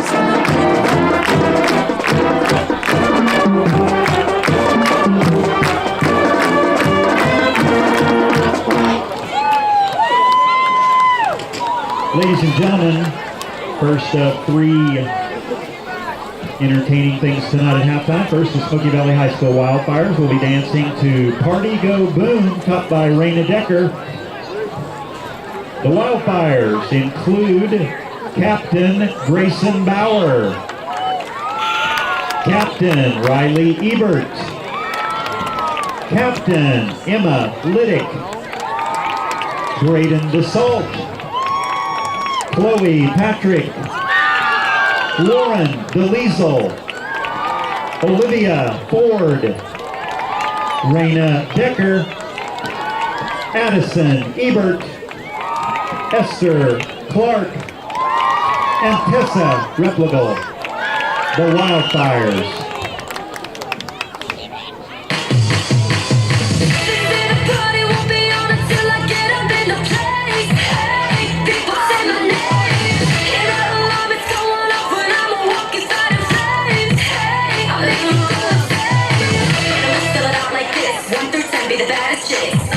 That's you, your friends, the like the 100 like this.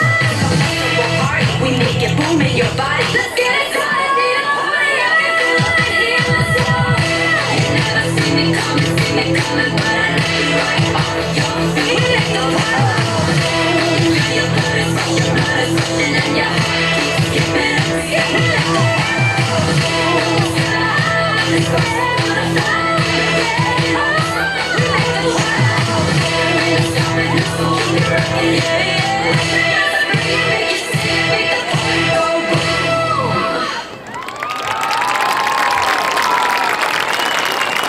Smoky Valley High School Wildfires under the direction of Mrs. Angela DeLiesel.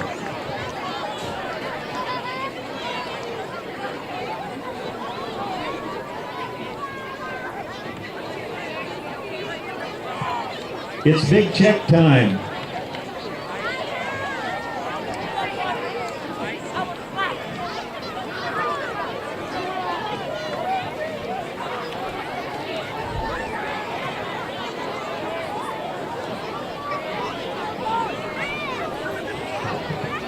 Ladies and gentlemen, please welcome to the track Mrs. Terry Costin with Custom Fundraising Solutions.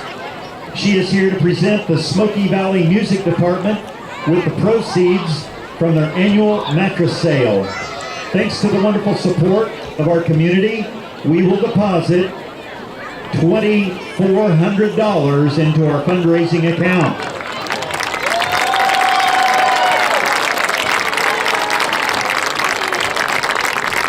This makes a 4-year total of more than $13,000. These proceeds go to help make travel opportunities available to our high school musicians. The music department would like to thank Terry and our fantastic community for all the continued support. Thank you.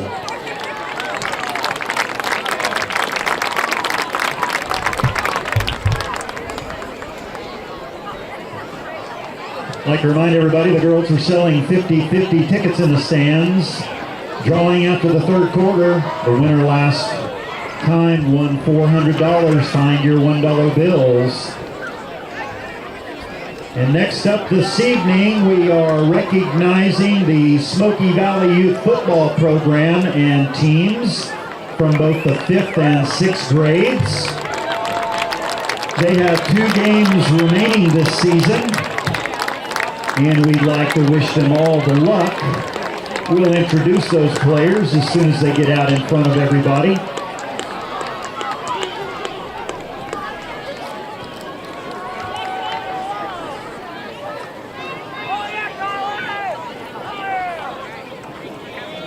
And I believe they're in numeric order. And here we go with the 6th grade team. It's number 3, Kylan Lindquist. Number 12, Dalton Pretty. Number 20, Kason Schultes. Number 21, Conway Patrick. Number 24, Carson Jader. Number 27, Tanner Lowry. Number 34, Connor Lawson. And number 35, Abram Gurr. Number 36, Mason Bigston. Number 42, Jaron Weiss. Number 63, Evan Forrester. And number 73, Nick Carlson. And rounding out the 6th grade squad, it's number 75, Blake Gingler. The 6th graders. The 5th grade team includes number 5, Mason Riedel. Number 7, Justin Lawson. Number 14, Carson Shoshki. Number 15, Jude Williams. Number 18, Levi Spears. Number 22, Elijah Lambert. And number 33, Lyric Berggren. Number 44, Haley Anderson. Number 50, Ridge Johnson. Number 55, Abel Wolfgang. Number 56, Wyatt Griffin. Number 68, Cannon French. Number 75, Remington Lockdahl. Number 84, Jake McElroy. And number 88, Brexton Bullock. The head coaches are also on here. Going to go back to the 6th grade side. Brian Jader, Dion Pretty, Robert Forrester, On the 5th grade side, Ethan Wampler, Alan Wampler, Kendall Johnson.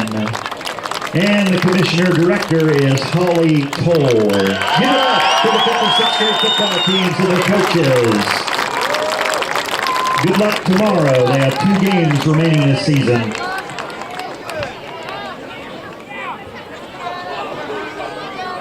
He is our impact performance of the first half. Getting ready to join us is Charlene Ramsey, head coach of the Viking volleyball team, and we'll take a 1-minute timeout and come back with that. You're listening to Smoky Valley football, 28-0 halftime lead. Back after this 1-minute timeout.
Ramsey of the Smoky Valley Viking volleyball team, and congratulations on a great season so far, but now the fun is ready to begin. That's right. Tomorrow we'll head to Halstead for the sub-state tournament, and first game we'll take on Douglas. So we told the girls today at practice the most important game tomorrow is the first one. Oh, absolutely. You know, you want to take them one game at a time. But this last half of the season, the Vikings, you went over to Abilene and played in a big round-robin tournament over there. You had Nickerson at their place also this past week. And it seems like your team is really gelling at the right time. Yeah, I think so, too. We worked out a few kinks, and we had played Nickerson several times this season. So we had a pretty good attack game. And I think the girls executed really, really well. Looking for you've got such a spread of age group on your team. You got freshmen in Blanchett, you got sophomores in Duncan and Hazelwood, and you got seniors in Rose and Maddie Toll and Voldra and Haig, and you just got a lot of great players up and down your lineup. We sure do, and I think that's what makes us so deadly is that we have so many weapons. And when we played Nickerson the other night, we had 3 hitters who all three hit better than Nickerson's Ava Jones. And when we can move the ball around and have lots of options, it makes it very, very difficult for the other team to defend that. So. And then when the other team attacks you got some girls that can dig the ball out pretty good and get it set up for you. Absolutely. Avery Vanderwig, Chloe Patrick play the back row very well. Lainey Haig is coming off an injury. Today was able to do a little bit of practice, so I'm not sure what tomorrow will really mean for her. But we have, Abby is a steady passer. We love it when the ball goes to Abby because we know she's going to make a really good pass to set up the offense. So our defense has definitely kept us in several games, especially lately. Yeah, you have to have that, no question about that. And then you turn it over to offense, and you got to give Abby a nice an award for 1,000 kills this year, in her career. Yeah, so we were keeping pretty close tabs on that in the middle of the season. We knew that was definitely within reach for her, and she's played varsity since her freshman year, and it's an incredible milestone, one that not too many athletes hit that in volleyball. So extremely proud of Abby and what she's done. Well, incredible milestone for you two, getting the 100th win this year and just keeping it rolling as well. And 2 seasons of milestones really for, Smoky Valley Volleyball getting back to the state tournament, but not only getting back there, but coming up just a little shy of, I know what your goal was, but again, when you reflect upon last year, second and runner-up is awesome, and now this year, unfinished business. But like you said, it's got to start tomorrow, but you do that, your 100th milestone and the 1,000, but again, just that connection of your team is so important. Yeah, tonight at practice, we always do our kind of our practice before sub-state. We do senior reflections, and we let each senior just share some favorite memories of any season, and all of them mentioned the Cheney game last year and how the crowd and the community and state, and how random people in the community would stop them and talk to them, and people that at church, and they all mentioned the community here at Smoky Valley, how supported they feel, and that's made it a really special season for them. Yeah, it is a special season, and you got the first round game. You're the number 1 seed. You got 8, number Douglas, but then after that, who do you look to play in the second game and the rest of the sub-state tomorrow? So, Heston, we have Heston Collegiate. We're not sure who's going to come out there. Trinity Academy, we've been scouting those folks as well. We've been scouting Council Grove. Of course, we've played Halstead. We've played Heston. We've played Southeast. So we know what those teams are going to do. But Collegiate and Trinity Academy, they play in that Wichita area. It's a little bit different ball game when they're playing Mays South and Andover, and so Andale, number 1 and 3A. So we're keeping close tabs on those folks for sure. But we also feel like because we have so many weapons, we're going to be able to come out on top. Trinity has 2 good hitters. Collegiate has 1. We have a lot more weapons than that. Yeah, and like you said, you want to make sure you take care of Douglas first, and then you're going to play the winner of Wichita Collegiate and Heston. But you get the comfort of playing the first game, and you get a game off, so you get a little bit more break, and you get rested up for the second round. Yeah, and sometimes depends on the squad each year, but sometimes the break. Some squads you love the break, and some squads you don't. Yeah, if you can figure out how to do that, you're way better than I ever was, because I coached it both ways. Hey, we have a break, we're ready to go, and we'd come out flat, or hey, we're fresh and we're just got off the court and we didn't play any better. But again, your girls know they just have to bring it every match tomorrow, and if they're capable of doing that, you said it's a different beast for those Wichita schools and who they play. Coach, they haven't seen your team either. That's right. So you guys have the ability. You're very capable. And I think a lot of people, even with your runner-up finish last year, look past Smoky Valley a little bit as being just that team from Central Kansas. But you guys just keep knocking people out. I think your last loss was mid-September, mid or late September at Clay Center. Yeah. And you guys have just been knocking people down ever since then. And again, your goal tomorrow, and I know you know this, is just come and play your style of volleyball and get it done. Yeah, and I can't help but think, that the fact that we were there last year with this group of seniors as juniors is going to help us. And we talked about that today with the younger players that, rely heavily on those seniors. They've been in this situation. They know what it's like. And seniors, take that on your shoulders, step up, and this is a chance to lead tomorrow. So, and I think they will. They've been in an incredible group of young ladies. Well, I wish we could have it. We could do it on the radio. I wish Mike could do it on the live stream. They're going to have it on their Facebook page, so you'll be able to watch it from their stream at Halstead High School. So best of luck tomorrow. Thank you. I hope we'll be talking with you again and talking about the state tournament. Yeah, absolutely. Thank you, guys. Yeah, Appreciate thanks for coming up. Charlene Ramsey of the Smoky Valley Vikings. And we'll take a 1-minute timeout. When we come back, we'll have some final thoughts of, again, the Vikings have a 28-0 lead at halftime. Back after this 1-minute timeout. If it's game day, it's on at the Old Stuga in Lindsborg. Streaming all the Smoky Valley and Bethany games, you won't miss a play. Come in to pregame or to celebrate after the game. The Old Stuga in downtown Lindsborg, proudly supporting the Smoky Valley Vikings and Bethany Swedes. Farmers State Bank of Lindsborg, located at 447 Harrison Street, is proud to support the Smoky Valley Vikings and Bethany Swedes. Good luck, Vikings, and good luck, Swedes. Member FDIC. Hemsloyd, Scandinavian Gifts and GlassDecorators.com. See us for your unique Lindsborg gift needs, as well as for glassware customized with your logo, name, or other text. Proud sponsor of Smoky Valley and Bethany Sports since 1984. Carlson Accounting Inc. in Lindsborg offers complete accounting and payroll services, full-service income tax and e-file services, and business advisory services. Serving Central Kansas since 1983. A proud supporter of Smoky Valley and Bethany Athletics.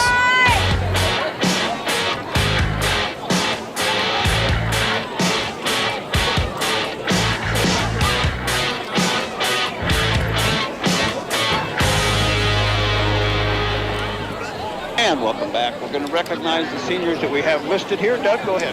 Yeah, for volleyball, Aubrey Boldra, Lainey Haig, Caden Kibler, who's a manager on that squad, Chloe Patrick, Abby Rose, Maddie Toole, and Avery Vanderweg. For our Wildfires, we have Grayson Bauer, Braden Dussault, Riley Ebert, Emma Liddick, Chloe Patrick.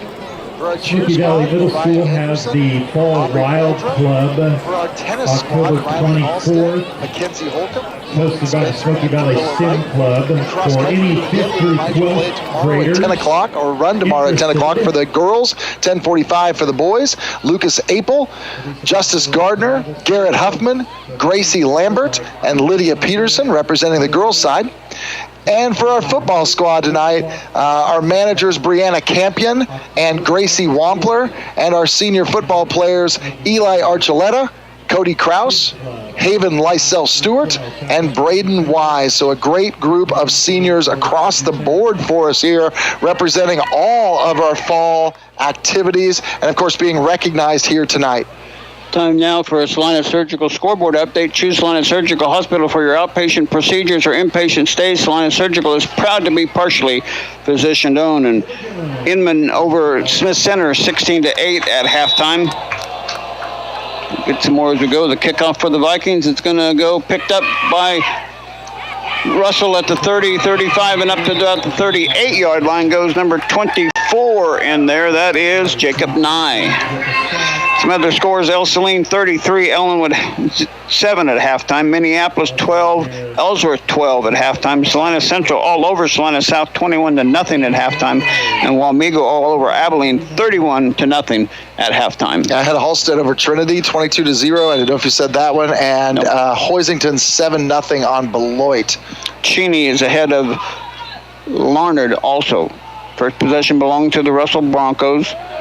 Roth will be in that pistol formation. Here comes a right-hand man through, and he's going to get to the 40-yard line and be driven back. I think that was Mr. Griffith that just grabbed a hold of him and said, "You aren't going any farther." Now he was right on top of that tackle. Been really pleased about how Gus has played. Coming off of a broken foot last year. Over the summer and into the school year, and he's kind of bounced back from that here his junior season and really getting acclimated with that defensive tackle position. Him and Justin Holt. Yeah, he's doing a great job. 2nd down and 8 for the Russell Broncos. Here comes Lysell pushing in, trying to get in there. He's going to he runs out of the tackle, but there to help out is Max Beaker. Haven Lysell, I think, anticipated the play count and got in the backfield almost enough to take the handoff. If you remember last year, we scouted Russell so well, they wanted to run that little dump screen all the time. And if you remember, Haven was all over that play last year, just biting on it hard. And this is another one of those plays. It's almost as if he knew the toss was coming in that direction. He bit hard, got by his block, just couldn't quite get to the ball carrier, but let him out and strung him out long enough for the ability for Beaker to make the tackle. 3 receivers to the far side, 1 to the near side. Shotgun formation for quarterback, looking over here into the flat and overthrows his intended receiver, Middleton, and it's going to be a 3-and-out. The Viking defense did exactly what they wanted to do. And this is exactly how the game started for Russell. They 3-and-out early the first time they touched the football, and that really set the tone for the Viking offense to be able to come out and do what they wanted to do the rest of the half. And again, another 3-and-out. They've got to punt the ball. The Viking offense has just been clicking, but the defense just keeps getting the job done. Defense gets the ball back to them. It's what you have to do. Low snap, kick is away. It's a high kick. Looks like Autry going to try to take it and do something with it. He's going to break one tackle. Jerome to the 40, 45, 50. He's got one man to beat at the 30. Goes across, and the punter takes him down at the 25-yard line, but Jerome Autry with a huge return. Great return there. Great timing by Jerome. Catches the ball, has about 3 yards of space between him and the tackler. Was able to break free of that first tackle, get up the field. Had a couple of beautiful blocks delivered on the way. I know Justin Holt wishes he could have gotten one more, but that punter did an excellent job of moving around on that play to be able to get himself in position and not allow himself to be blocked. And Jerome takes it all the way back to the 26-yard line. Yeah, I think if he'd just gone on taking it over to the corner, he'd have been out running, but no, we'll just take it here. Carson rolling out the pass. He's got Pickering deep in the... Oh, and he can't hang on to it. Pickering had a step on his defender. The ball looked like it was right there, but he couldn't come up with it. It falls incomplete, 2nd and 10. Yeah, 44-yard return for Jerome Autry on that play to set that up. And you're right, had Vincent there in the corner of the end zone. Just a nice little flag pattern back there, and it looked like he had a shot at it. I think maybe the defender might have closed just enough to make him lose sight of the ball for just a split second. Almost looked like he tried to catch it in his basket rather than catching it with his hands. Vikings go back to wishbone formation on 2nd and 10 at the 26-yard line of Russell. Here comes Blanchett trying to get the outside. He's going to cut it up the middle, and he's going to get tackled there by number 29 on the play. That is, or 28. It's 28. 28, Charles Krug again coming up from his safety position. Again, just one block short there. Great effort. Had him engaged, just couldn't keep a hold of him. He did a great job sneaking away from Lysell there, and that allowed him to make that tackle. So 3rd down and 7 now for the Vikings. That's a 24-yard line. Wishbone formation for Smoky Valley. Peel will be under center. Takes the snap, looking to hand it off to Autry, trying to get outside. He's going to cut it back toward the middle. He's got some yardage. He's down to the 15 and down to about the 12-yard line. First down carry for Justice Autry, the Meerkat. Beautiful job setting the edge there. Vincent Pickering turned his guy inside. Cade Blanchett got around the outside and just gave enough space for Justice Autry to get around the edge. Then he cut it back up inside and was able to take the ball down to the 11 into the Becker Auto and Trailer red zone. Wishbone formation behind Carson on 1st and 10. Turn handed off to Stambaugh, blasting his way up the middle, but that one's going to come back quickly. He got a little bit there, but he got a flag in there. We'll see what that penalty flag is for. And as we said, the Vikings are in the Becker Auto and Trailer red zone. With campers, used vehicles, and more, they have you covered. Visit them in Beloit on Highway 24 or on BeckerAutos.com. I'm going to call the Vikings for holding, so they're going to back them up 10 yards now. It's going to be 1st and 20. And not a lot of flags in this game tonight. It's been a very clean played game from that regard, or else the officials are just letting them play a little bit as well. Again, each week you see a different set of officials. I know we want to call the game consistently, but we know human interaction is different all the time. But so far in this game, there's been 3 penalties called on Smoky Valley for a total of 30 yards, and there's been 2 penalties called on on Russell for 20 yards. Back it up to the 19-yard line, so it's about an 8-yard penalty. So it's 1st and 18 for the Vikings. They just want to make sure we were still in the red zone. Yeah, we are. Wishbone formation behind Carson. Turns and hands it off to the Meerkat, trying the middle. He's going to get wrapped up. He gets a little bit of second effort outside of the first initial contact. He'll get a couple yards down to about the 18. It'll be 2nd down and long. Tristan Stambaugh a little slow to get up. Couldn't tell where he got hit there on that play trying to block, but he just got up a little bit slowly out of that, trying to engage. Actually, he got leg whipped. I see what happened on the replay there. Number 25 came in there, tried to roll. That was Whitmer. Just caught him on the side of the leg when he was standing there. Luckily, it wasn't worse than it turned out to be. Yeah, Whitmer makes some good tackles, and he gets in there pretty quickly. 2nd down and long for the Vikings, still in wishbone formation. Carson's going to keep it, try to get to the outside. He's trying to outrun the competition, but he won't, and he'll get driven back. No gain on the play, 3rd and long for the Vikings.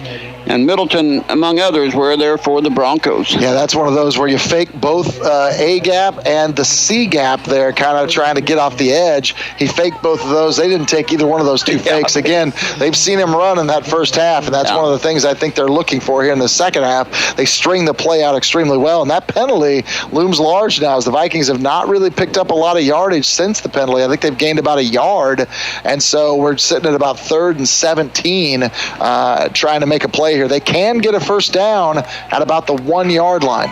3 receivers come out for the Vikings on the near side. Shotgun formation for Peel. He'll roll near side. He's in trouble. He's going to roll back to the far side. Now tuck it and run, and he's going to get a loss way back to the 25-yard line. So it's going to be 4th and long for the Vikings, and we don't have a field goal kicker that can kick it that far. We're just going to have to go for it here and see what we can do. Yeah, this is a great opportunity. I think what they're going to try to do is find some sort of roll or drop, and they're just going to chuck it in the end zone. I mean, give themselves an opportunity to either get a touchdown or maybe pick up a flag that moves it forward. Yeah. Again, it's not an automatic first down in high school football if you pick up that PI, but again, you do move the ball closer to the end zone and give yourself a second chance. Blanchard will go wide to the far side. Pickering will go wide to the near side. I formation behind Carson. Going to toss it out to, going to be a reverse, come back to Blanchard. He's got some room over here on this near side. Couple blockers at the 20, and he's going to fall forward about the 17. So it looked better than what it ended up as it was developing. But here comes a flag again. So I imagine they'll get the Vikings for holding again, but they'll decline it. I think it's going to be a block in the back over here. I think Pickering had his guy in front of him, and he was trying to get around and engage him again. I think that's what they're going to call. We'll see what it is. Block in the back, you're right. So it's they'll decline it. It'll be turnover on down. So the Vikings drive stalls out here inside or just outside of the red zone, and they turn the ball back over to Russell. Nice drive. Used the clock extremely well. Took some time off. Didn't come away with points, but again, when you're up 28-0 already, that time is almost as important as anything else. And so they knocked a big chunk of time off after the 3 and out for Russell. And now back here on defense, they've got Russell pinned back inside the 20 to start this drive. A long ways to go for Russell to look for their first touchdown. Wishbone formation for the Broncos here. Roth in that pistol formation turns and going to keep it himself and try the left side.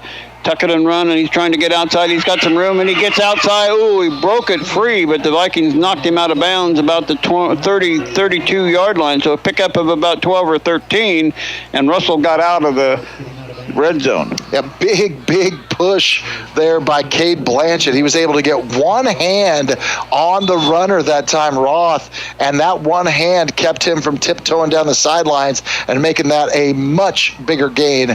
Luckily, it is still a first down for Russell, but a lot shorter than what it could have been. Yeah, that's a play they should run more often because they got good blocking in front of the quarterback. They are going to run the same exact play again. Here comes Roth trying that left side. He's going to be wrapped up this time. Little confrontation between Justice Holt and number 71 for the Broncos back there. No flag comes out. That typically comes out with that kind of a play, comes out as a holding call, but it didn't this time. Yeah, and oddly enough, if you look at it again on film, he does actually just knock him down and then just laid on him, which again is legal. Yeah. You don't see it a lot because it's away from the play, but in the realm of things, he was not outside of what he's allowed to do. Roth picks up 6. It's 2nd down and 4. It's a toss to the near side. Trying to get outside is Whitmer, and the Vikings, he gets out of 1 tackle, and 2 and 3 and 4th effort for the Vikings bringing the down, and it's going to be a loss of about a yard on the play for, is that Whitmer or Windholz? I think that was Windholz, number 26. Okay. Again, that 24, 25, 26 in the backfield does not aid us very much at all. But again, what a great job of the Viking defense just shifting. You made the call. There were 2 guys that made the initial contact. He breaks free of those 2, and there's 3 more Viking defenders waiting. Yeah, 3rd and 5 now for Russell at the 5:12 mark of the third quarter. Vikings leading 28-0. They'll send a receiver and a flanker to the far side. I formation now, man in motion to the near side. Tuck it and run is the quarterback. Great play by Sharp to pick him up as he comes by. Yeah, nice key that time by Sharp. He saw the motion coming this way. Obviously something they've keyed on this week on their film sessions. He just came in and blew up both defenders. Actually took out 2 blockers on the play and still gets back in to make the play. Great job by Austin Sharp, and that puts it 4th down for Russell. And it looks like they're going to punt. They did get a first down on the first play, but they weren't able to convert on the second set. So back to punt is the Russell Broncos, and back going deep for the Vikings is Ethan Abel. He does get the kick away. It's a short kick.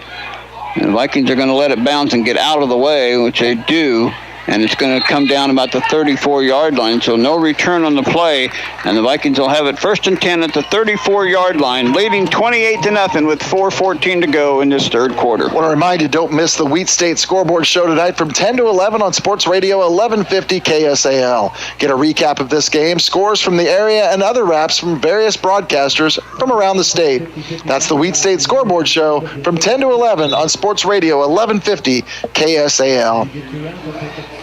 So a 3 and out and a 4 and out for the Russell Broncos, and the Vikings have it 1st and 10 at the 34-yard line in I formation behind Carson. Here comes Stanball, and he'll go up to gain about 4 up to the 38, and it'll be 2nd down and 6. Yeah, another nice start. Again, you bring back in your wishbone offense, and you click up the field here for 4 nice yards, and you just establish your presence again, working out a defense that spent a lot of time on this field tonight.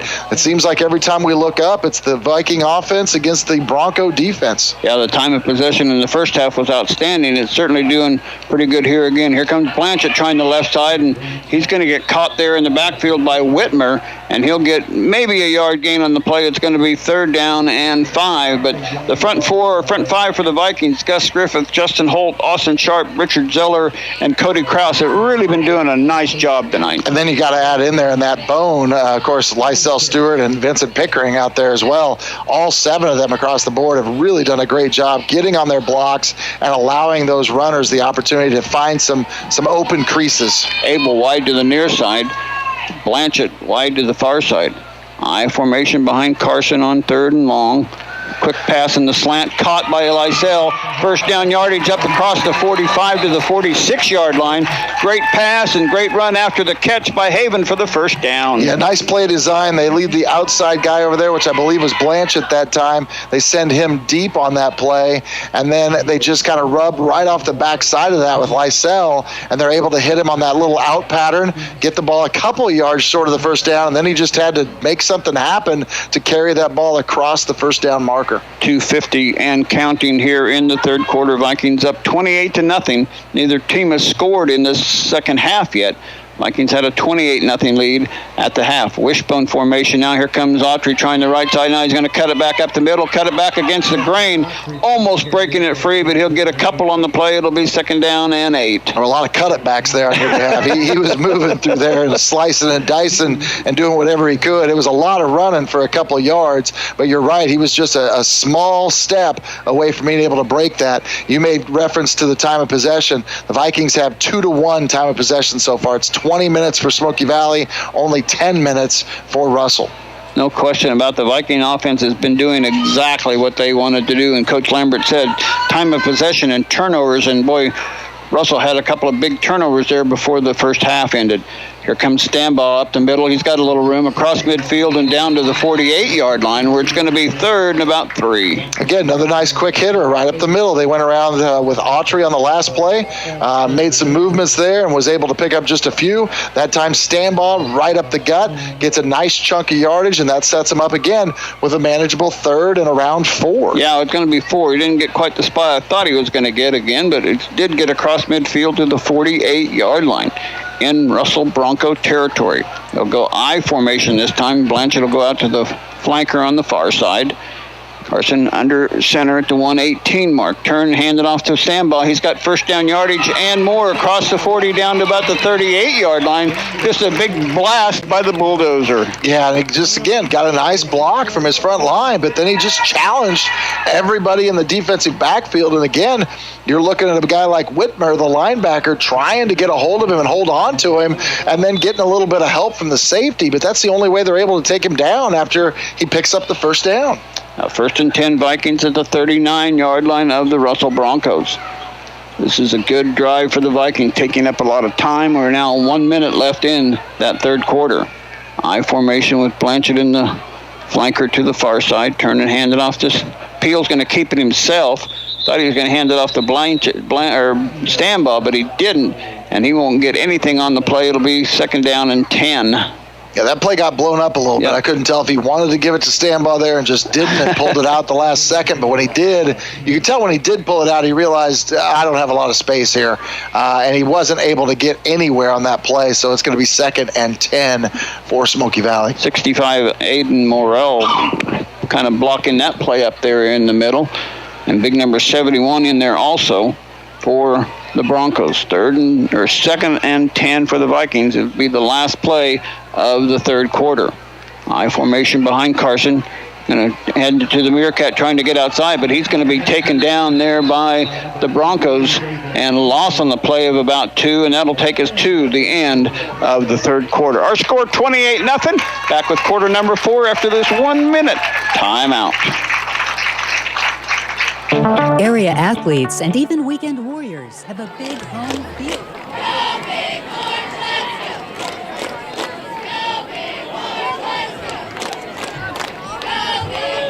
We need everybody to find that ticket you bought for the 50-50 raffle. We're getting ready to draw the number. You'll have 5 minutes to report down to the south end of the stadium.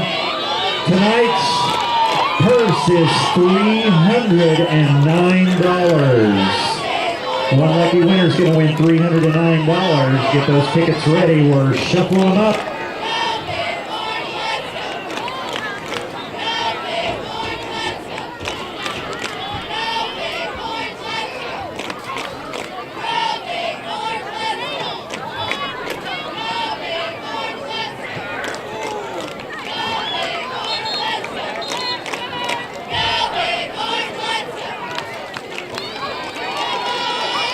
And here's that number, ladies and gentlemen, for $309. Report to the south end within 5 minutes or we'll draw another number.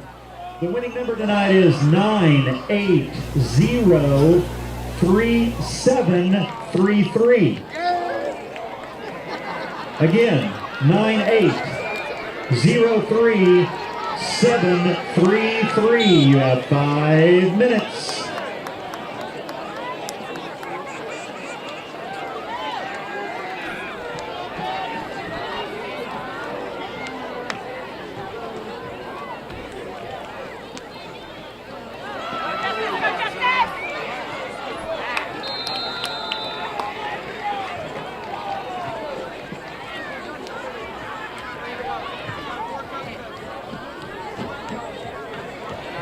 Justice Autry, the ball carrier, going to get to the 38-yard line. It'll be 4th and 9 for Smoky Valley. Making the stop was Aiden Morrell.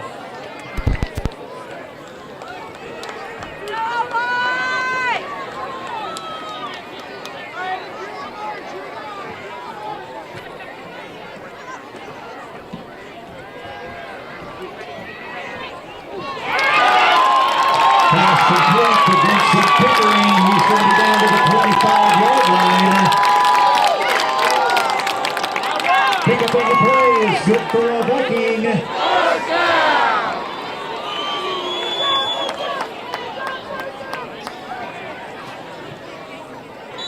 Tomorrow, October 23rd, Smoky Valley High School Cross Country Regionals at southeast of Saline. The boys run at 10:45. The girls run just before that at 10 o'clock.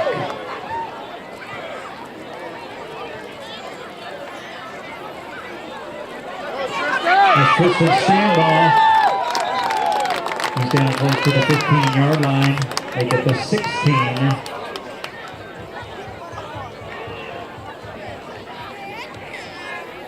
Gain of 9, second and a yard. Also tomorrow, Smoky Valley High School volleyball sub-state at Halstead. Girls play Douglas at 2 o'clock in the afternoon in their opening match. No school on Monday, October 25th.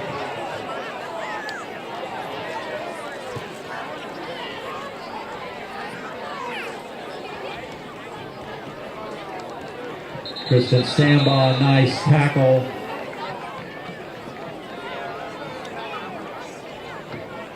Looks like number 25, Jesse Whitmer with the stop. Very little gain, third and less than a yard. Wednesday of next week, Smoky Valley High School and Middle School Reality U program. 8th graders, sophomores, juniors, and seniors.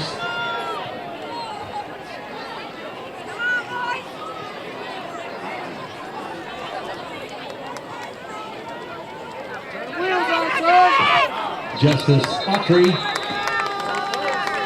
crosses down inside the 14. Gain on the play is good for a Viking.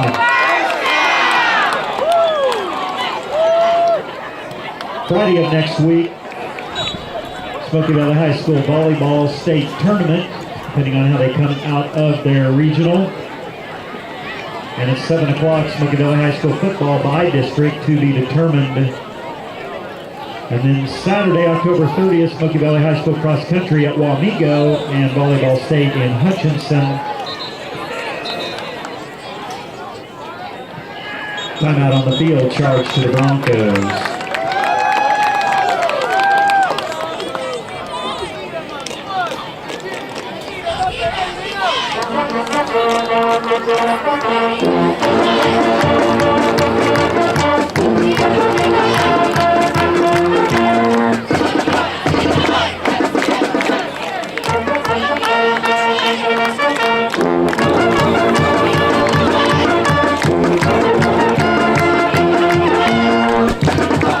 Southeast to Saline in the third quarter, up 36-0 on Scott City. Cheney up 42-13 on Larned. Andale 22-0 up on Wichita Collegiate. Any other ones you've got over there, Don? All halftime scores so far. Trying to see if there's anything else that's come across related to our league or our districts, but either way you look at it here, you know, the Vikings coming in on losers of 3 of their last 4 contests. Russell coming in as winners of 2 of their last 4 contests, but a tough loss last week to Goodland, 16-14, sets up the Vikings with an opportunity here, as they have demonstrated tonight, dominating on both sides of the football here against this Russell Bronco team, leading 28-0 with 9:34 left in this game. And looking for more. Wishbone formation behind Carson. Turns and hands it off to Stambaugh, trying to get some room. He's got the 10, he's got the 5, and he'll be short of the first down, but it's going to be second down and short at the 5-yard line, away from the goal line. You know, when you've got your offense out there 2-1, and I know a lot of these players are both sides of the ball, but there's a difference when you're the hammer or you're the nail. And in this scenario, the Viking offense has been the hammer, and they just continue to go after him, whether it's with the bulldozer, as you said, from up the middle, or it's the slashing speed of Autry. You know, they've been able to do so many things tonight against them and really make it difficult for them to defend. Second down and short. Here comes Blanchett trying that left side, and Blanchett's going to get in for the score. A 4-yard run by Cade Blanchett adds to the Viking lead, and it was a beauty of a run by Cade Blanchett. Yeah, Blanchett does a nice job going off the left side, and beautiful blocking over there as well as they just navigate through. Stambaugh is able to get somebody. Lysel Stewart was all the way up the field making a block. There was another Viking up there. I think it was Griffith all the way in the end zone making a block, leading that charge, getting us to the zone, getting Blanchett the touchdown, and that moves the Vikings up to 34-0. 2-point conversion coming up here for Smoky Valley out of the wishbone formation. Carson goes under center. Turn and hand it off to Blanchett. He'll try that left side again, and he'll be in for the 2-point conversion, and our score with 8:54 left to go in the fourth quarter. Vikings up 36-0. Hang on a minute. We got a flag, I think. got some kind of stoppage at play anyway.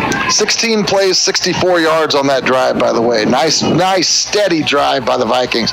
We are going to have a chop block called on the Vikings there.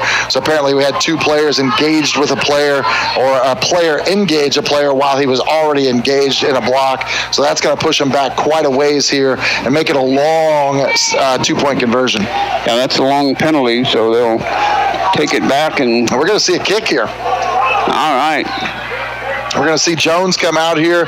First attempt this season, I think, at a place kick, is it not? I think it is. So he'll spot it down. Carson Peel is the holder. He'll be spotted down about just short of the 20-yard line. The officials are talking over there, so they've got some time here to make sure what they're going to do. Put a little pressure on the outside here coming from Russell. But the Vikings will try a 1-point extra point. Snapper, I think, is able. Snap is good. The kick is down. The kick is up. The kick is good. And our score with 8:54 to go in the fourth quarter, 35-0 back after this 30-second timeout. Auburn Pharmacy is your local hometown.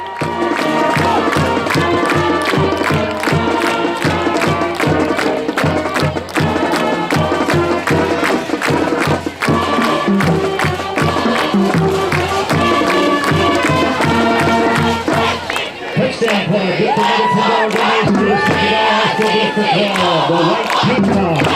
Swan Regional Orthopedics and Sports Medicine, the People's Bank and Trust, Midway Motors, Maury Loader, Golden Maker, Paul Murray, Public Service, Live for Harmony, Western Realty, Lynchburg Community Hospital, Capewood Farmers, Farmer State Bank, $50 chiropractic, Dollar Machine, Prescription Steroids, American Legion Post 140. Touchdown drive for the Vikings.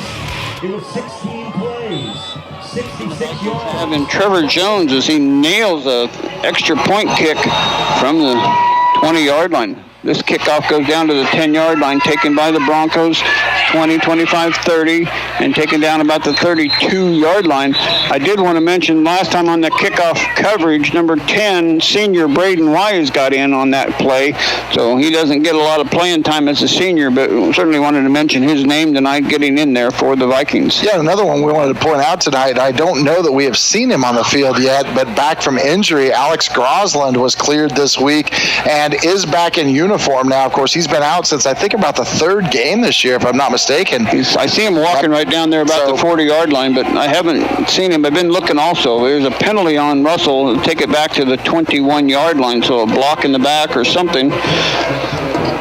So that's where they'll have it 1st and 10. Now trailing 35-0. Who would have thought?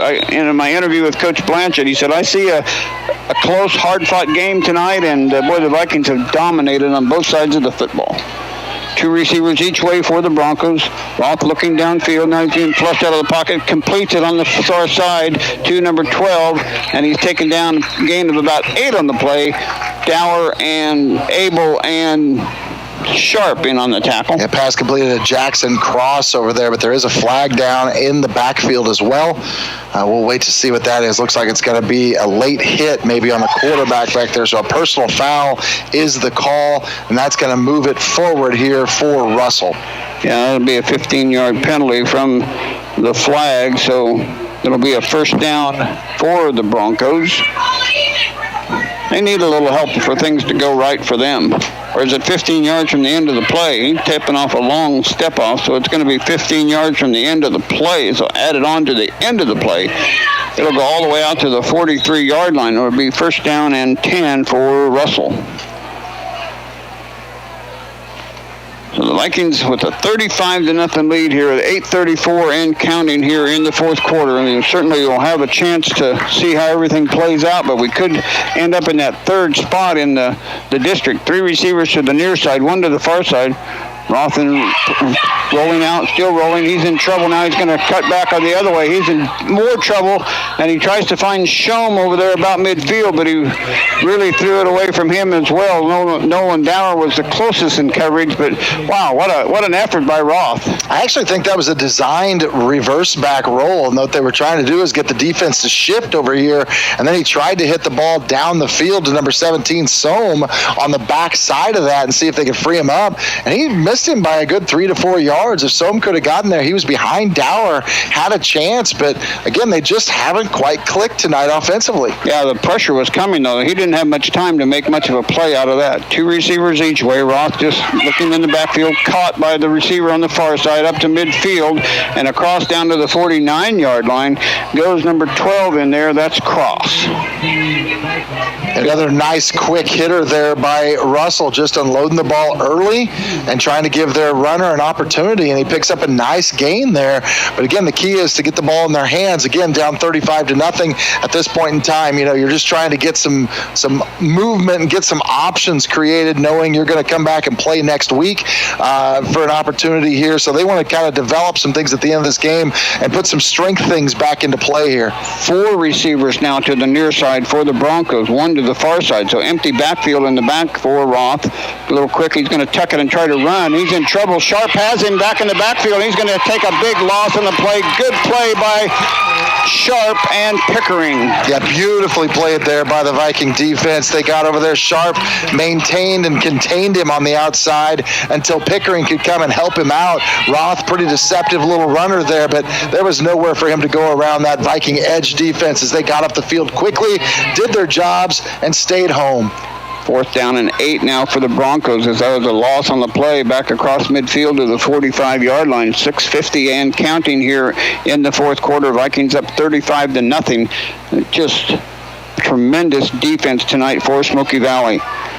What are they going to do on 4th down? They're going to call a timeout. We'll keep this one right here. Again, thanking Charlene Ramsey for coming up and visiting with us. Best of luck to the Viking volleyball team tomorrow. Best of luck to Jay Myers and his crew on the cross country tomorrow. Just a lot of exciting things going on in the valley. Yeah, they really are. And again, it's that time in fall, you know, where everything kind of hits. You've wrapped up tennis already, and of course we mentioned the successful season the girls tennis team has had, and now you're at that peak mode where you're at the end of football season. Of course, you know you're going to have that next game, but Vikings came in here with a lot of intangibles, a lot of opportunities to move up or down the location in the standings, and it looks like from their effort tonight they're going to move up in the standings.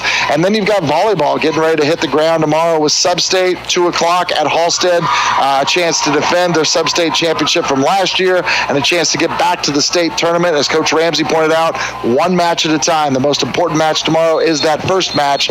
And then, like you said, cross country tomorrow, getting going at 10 o'clock in the morning. It's going to be an early morning for them, but I think it's going to be a nice day for them. It's a tough course at Southeast of Saline, but they do believe they've got an opportunity to get into that top 3 in both the boys and girls divisions. But they've been there before, so they know the territory. 4th down here for the Broncos. Oh, pressure in the backfield, and it's called an incomplete pass, but Mr. Holt is back there roughing, or not roughing, but putting pressure on Roth, and the Vikings get it turned over on downs. Yeah, Roth tried to stay in the pocket that time, and apparently neither one of the 2 guys standing in front of Holt wanted to block him because they just let him free, and he had a fair shot right there at the quarterback and just drills him right as he goes into his motion to throw. That'll be a turnover on downs. That'll give the Vikings the ball back here at the 45-yard line, already in Russell territory.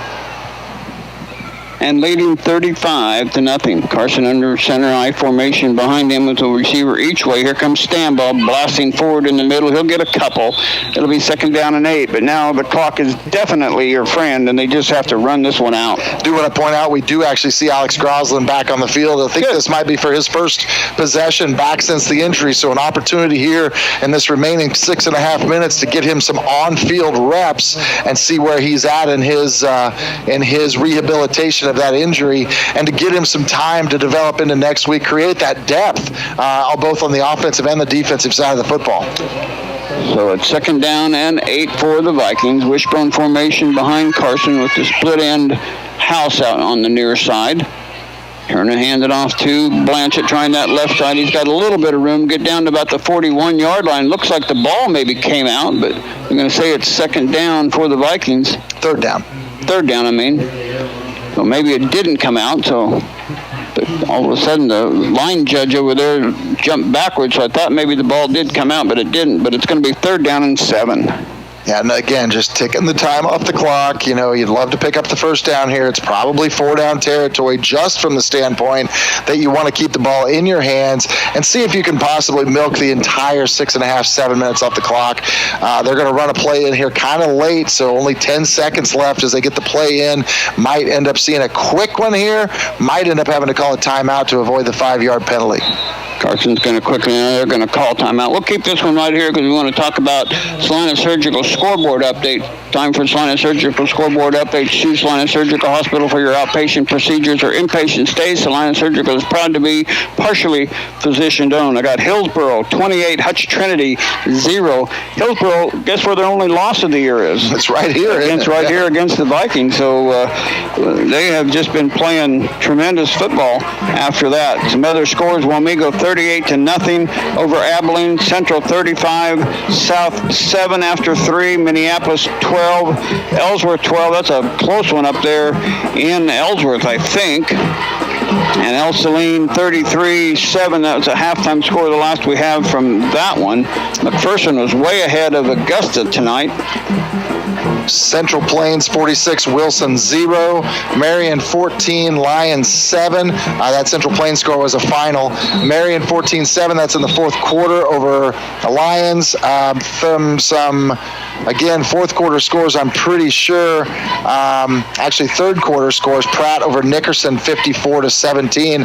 Eudora 33, Spring Hill 0. Of course, Spring Hill was one of those undefeated squads. We mentioned Curtis Myers, a Smoky Valley alum, coaching there, but Eudora all over Spring Hill tonight, 33-0 in the 3rd. Mark was going to go up and watch that. He's probably happy he didn't go down. 3rd and long for the Vikings. I formation. It's a toss to Autry, trying the near side, trying to get outside 40, trying to cut it back up, and he's going to be running out of bounds about the 36-yard line. So it's going to be a manageable 4th down here for the Vikings. It's going to be 4th and about 2. And they actually said he came down inbounds, so they call him down inbounds. Oh, I thought he went out of bounds. Yeah, it's a benefit to Smoky Valley. They kept winding the clock, so clock continues to run now. It's 4th and about 2, so extremely manageable play here for the Vikings to continue this drive. Some substitutions coming in for Russell here, probably trying to hunker down that middle a little tighter, maybe stop a Tristan Stambaugh run. See what they do on 4th down and 2 with 4.5 minutes. They're rushing up to the line of scrimmage as the play clock going down to near 5 seconds for I formation. Here comes Stambaugh trying that left side. He's got first down yardage and more. Great run, great play call by the Vikings. Yeah, again, just gashing that middle. They've just kind of had their way with that front line here throughout this game tonight, as is evidenced by the fact that the total offense has put up 346 yards tonight, but 275 of that has been on the ground, including 2 100-yard rushers tonight. Justice Autry at 106, Tristan Stambaugh now at 105. Yeah, a couple of big near 25-yard runs for Stambaugh to get in the end zone. Wishbone formation now behind Carson on 1st and 10. Ball at the 33-yard line. Here comes the Meerkat trying to get outside. Got a little room. Going to get down to near the 26-yard line. Be a gain of about 5, maybe 6 on the play. It's 2nd and short. Yeah, nice job again blocking on the edge. They just continue to set the edge, give him an opportunity. It was a nice job stringing the play out. But again, you're kind of starting to see the legs a little bit. More of the Russell players trying to just go to an area, and that's allowing him an opportunity to find cutback lanes there and merge the ball up the field to pick up nice chunks of yardage. And like you said, about 5 on that gain. Got a little text message from Alex Groslin's dad. He's certainly happy to see him out there and get his self going again. Wishbone formation. Here comes Stambaugh blasting up the middle, but he's got nowhere to go. He's actually going to get no gain on the play. It's going to be 3rd and 5 for the Vikings. But with just 3 minutes left in the 4th quarter and leading 35-0, they're certainly happy where they're at. Oh, extremely happy. I mean, again, if you're looking at this game tonight, there's going to be little tidbits of things wish they would have done better, because every coach wants that. But at the same time, you wanted your offense to come out and establish time of possession to limit the turnover. turnovers. They've done both. You wanted your defense to come out and create turnovers and get the other team's offense off the field. They've done both. It has been a remarkable night of football here for Smoky Valley. Wishbone formation on 3rd and 5 for the Vikings. Here comes Blanchett trying that left side. He's going to get first down yardage near the 21-yard line. It'll be enough to move the chains, and the Vikings doing exactly what they need to do right now. Keep the clock running, keep the ball in possession, and keep ahead of those sticks. Exactly, and they took over this ball about the 6.5-minute mark, and now we're already down to about 2:22. Of course, clock stopped for a second while they moved the sticks, but we see it winding again and continuing to go on. Again, they could knock off the remaining 2 minutes here and might not even have to pick up another first down. Yeah, might not even have to score. Certainly don't want to put pressure on the scoreboard against them. We don't do that kind of thing. Wishbone formation behind Carson.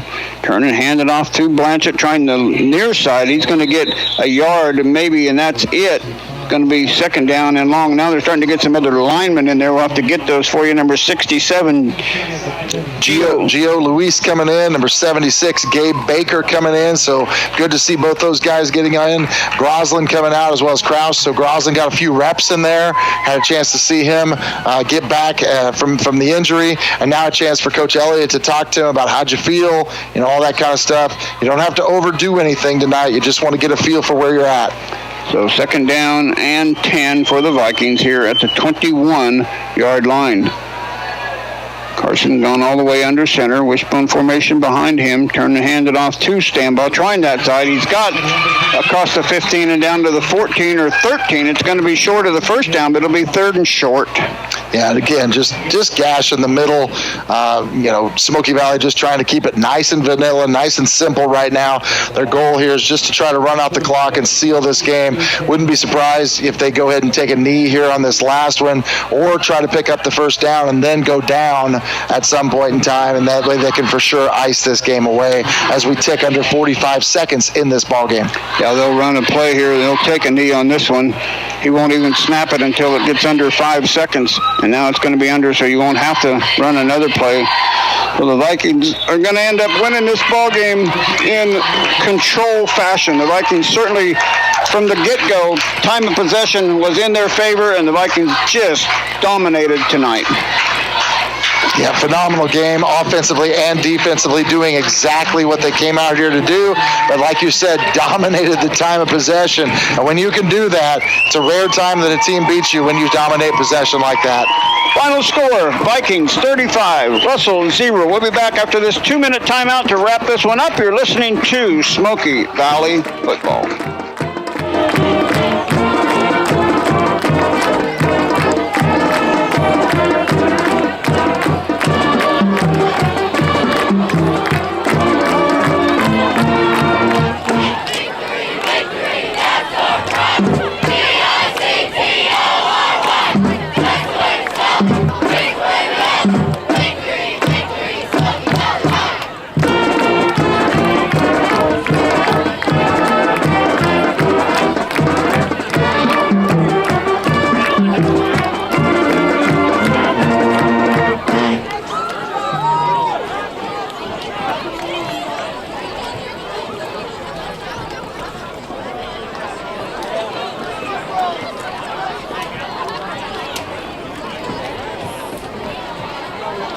Some final statistics from the game tonight. Total yardage for the Broncos. They wind up with 80 total yards tonight. Of offense, 17 through the air, 63 on the ground. Smoky Valley finishes the game with 369 yards of total offense, 71 through the air, 298 on the ground. Russell had 2 turnovers. Smoky Valley did not commit a turnover. The Vikings had 5 rushing touchdowns tonight. They go to 5-3 on the season, and we're waiting to hear who will be playing next Friday. Buy their first home, finance their vehicles, and plan for the future. I'd like to thank everybody for coming out tonight, supporting the guys and all the programs going on around. Safe travels home on this beautiful moonlit night. Of Smoky Valley High School and Bethany College activities, located at 117 South Lincoln Street in Lindsborg. Arn Reiner, CPA, LLC. 7-day-a-week urgent care has arrived in Lindsborg. Open now at the Lindsborg Community Hospital. 7-day-a-week urgent care is open 8 a.m. to 6 p.m. Monday through Friday, and 10 a.m. till 1 p.m. on weekends. No need to be an established patient of the Family Healthcare Clinic. Everyone can enjoy the new convenience for those things that can't wait until tomorrow, but aren't serious enough for the emergency room. 7 days a week, urgent care at Lindsborg Community Hospital. This is the Bank of Teskett postgame show. Coming up, player of the game, scores from around the area, final stats, and an interview with the coach. This is Smoky Valley Vikings football on 95.5 The Rock. And welcome back to Anderson Stadium, Lindstrom Brothers Field here on the campus of Bethany College. This is the Bank of Teskett postgame show, Generations of Confidence, Relationships for Life, member FDIC. Ask about our new Casasa checking account in Lynnsburg, Salina, Lincoln, and Teskett. Joining us now, Coach James Henderson of the Smoky Valley Vikings. And wow, your defense really held the serve, and almost a 2-to-1 time of possession for the Vikings, and you got to be proud of how you responded after last week for your defense. Oh, yeah. When we play, our effort was tremendous last week. Again, I talked about us not executing and getting exploited. Well, tonight, defensively, we executed very well. We had our game plan, and we executed our game plan. And the kids were where they were supposed to be, doing what they were supposed to do. But I'm going to tell you, the speed that this team has, this Russell team, you could have bet me a lot of money, and I would have bet that we weren't going to shut them out. I was thinking of 16-14, 20-16, maybe something like that. It's really tough to stop that sweep that they have. They got guys that can run, and they're fast, and they outnumber you. And our corners were really good on the edge there against that play. And our guys just did a great job tonight of running to the football and striking them, and we just kept running and we just kept striking them, and that was huge. And I mean, Russell beat Colby, they beat Scott City, they beat Colby. That's what I mean. They beat Colby, they beat Scott City, and then we just thumped them. So this is the craziest district situation I've ever seen in my life. They had a winning record too. Russell did. I mean, so this is a good football team that we beat tonight. So, and then offensively, I don't know if you guys, if we look on the stats, number 25 for them is as good of a defensive player as we'll ever play against. And I don't know how many tackles he had. I want to say he was their leading tackler at halftime. I know that. Yeah, he finished with 14 and a half tackles, James. Yeah, well, it seemed like 5,000. Well, 21 of those were assists on tackles. So, I mean, he was all over the place. Well, he's a really good football player, but when we got him blocked, we made plays, and then Coach did a good job of seeing what they were doing and doing some things to where he would take himself out of the play, and then our offensive line worked at it. Our backs ran the ball hard. I'm going to tell you, Justice Autry is special. He made some 2- and 3-yard runs tonight that not very many guys can make. Yeah. I mean, just shaking loose, cutting back, making guys miss. And I know it's only 2 or 3 yards, but people got to remember, if we make 3 yards a play, 4 times 3 is 12, and I believe that's a first down every time. So but it was a big play back here on 4th down and about 2 back in their zone, about the 30-yard line, that he got hit in the backfield. He jumped forward and got the ball, and we got the first down by an inch or 2, and that was one of the special plays of the first half. Yeah, and one of the other critical plays was when the officials didn't call the incomplete pass. Right. They called us for helmet to helmet, and our guys got them stopped. Yeah, that was big. A little unfortunate. Yeah. Yeah, I mean we didn't let that hurt us, and we kept playing and kept our daubers up. And that was big too. And then the Nolan's pick. I was going to say Nolan Dower on the interception there before halftime, and then the fumble recovery by Ethan Abel. That boot pass that they run is a hard play to defend, and we worked on it. We gave our guys a good idea of when we thought down and distance and situation they might do it. Nolan listened, and he was sitting right there and made a great play. And then getting the fumble. And then getting those 2 scores turned around on them right there was huge. But, I mean, maybe fortunate that we got the fumble, but on the same sense, our kids took advantage of it too. And so, really, I believe this is the best we played all year. Yeah. And I don't think by a little bit. I think this is the best we played all year by a long way. Complete game, both offensively and defensively. And now you got to turn the page, and we don't know yet who we play. We won't have to play Riley County. We know that, so we'll see who we end up playing. Is it Marysville or Concordia? Concordia. It'll be probably at their place then, most likely. Yeah. I'm going to be totally honest with you. I told our coaches and I told our team, I said, I didn't care what happened tonight. Just go win the football game and do everything we could to get ready to win the football game. And then we'd figure out after that what we were going to do and how that all shaked out. And I think that was a really good approach. We took care of our business. We won by 21. And so it's either Concordia or it's I think it's either Concordia or Marysville. We went to Riley County last year and didn't like that, so we'll go to Concordia and hope we'll do better there. But any final thoughts, James? Again, your team played well and good victory, and you don't get to rest on your laurels very long. You get to strap it up and go again next week. Yeah. Well, one more thought I want to throw out there, and I think this helped us tonight offensively. Alex Roslin is back and able to play, and I don't know if you guys noticed there are 7-8 plays where he just destroyed a guy. And having him back is big for our offensive line, but it's big for our team. And he has worked very hard to get himself back and wanted to play so badly. So I'm really happy for him. Not only did he get back, but he played well too. And I think that really helps us become a better football team. And Carson Peel had some big carries tonight too. Getting the quarterback certainly helps the offense a lot. That's true, Donnie. I agree totally with you. They're getting the quarterback run game going some. That's another guy they have to defend. Our backs were good tonight. Our line did a good job. I wish we could have got 25 blocked just a little bit better. But it was a great night for the Vikings, and I'm really proud of our kids and our coaching staff. We didn't let our experience last Friday deter us from coming out tonight and playing the best football game of the year, and hopefully we got another. We can even play better. I know we can play better than we did tonight. So I'm looking forward to seeing what we can do next week. And it looked like pretty much we came out of here without any injuries again. So health-wise, it's good, and we can ready and go and see what happens next week. Yeah, that's right. We'll get ready, and we'll get them ready, and we'll go fight.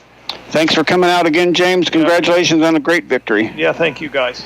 So that was James Henderson with the Vikings. But the Vikings opened up the game with the ball and drove into the red zone. We couldn't score. We turned it over on downs, but the defense then came out and shined. They had a 3-and-out, and they punted it back to us, and then we drove 6 plays at 60 yards, scoring with 1:44 left in the game, first quarter, on a 23-yard stand ball run. The point after by Autry was good. It was 8-0.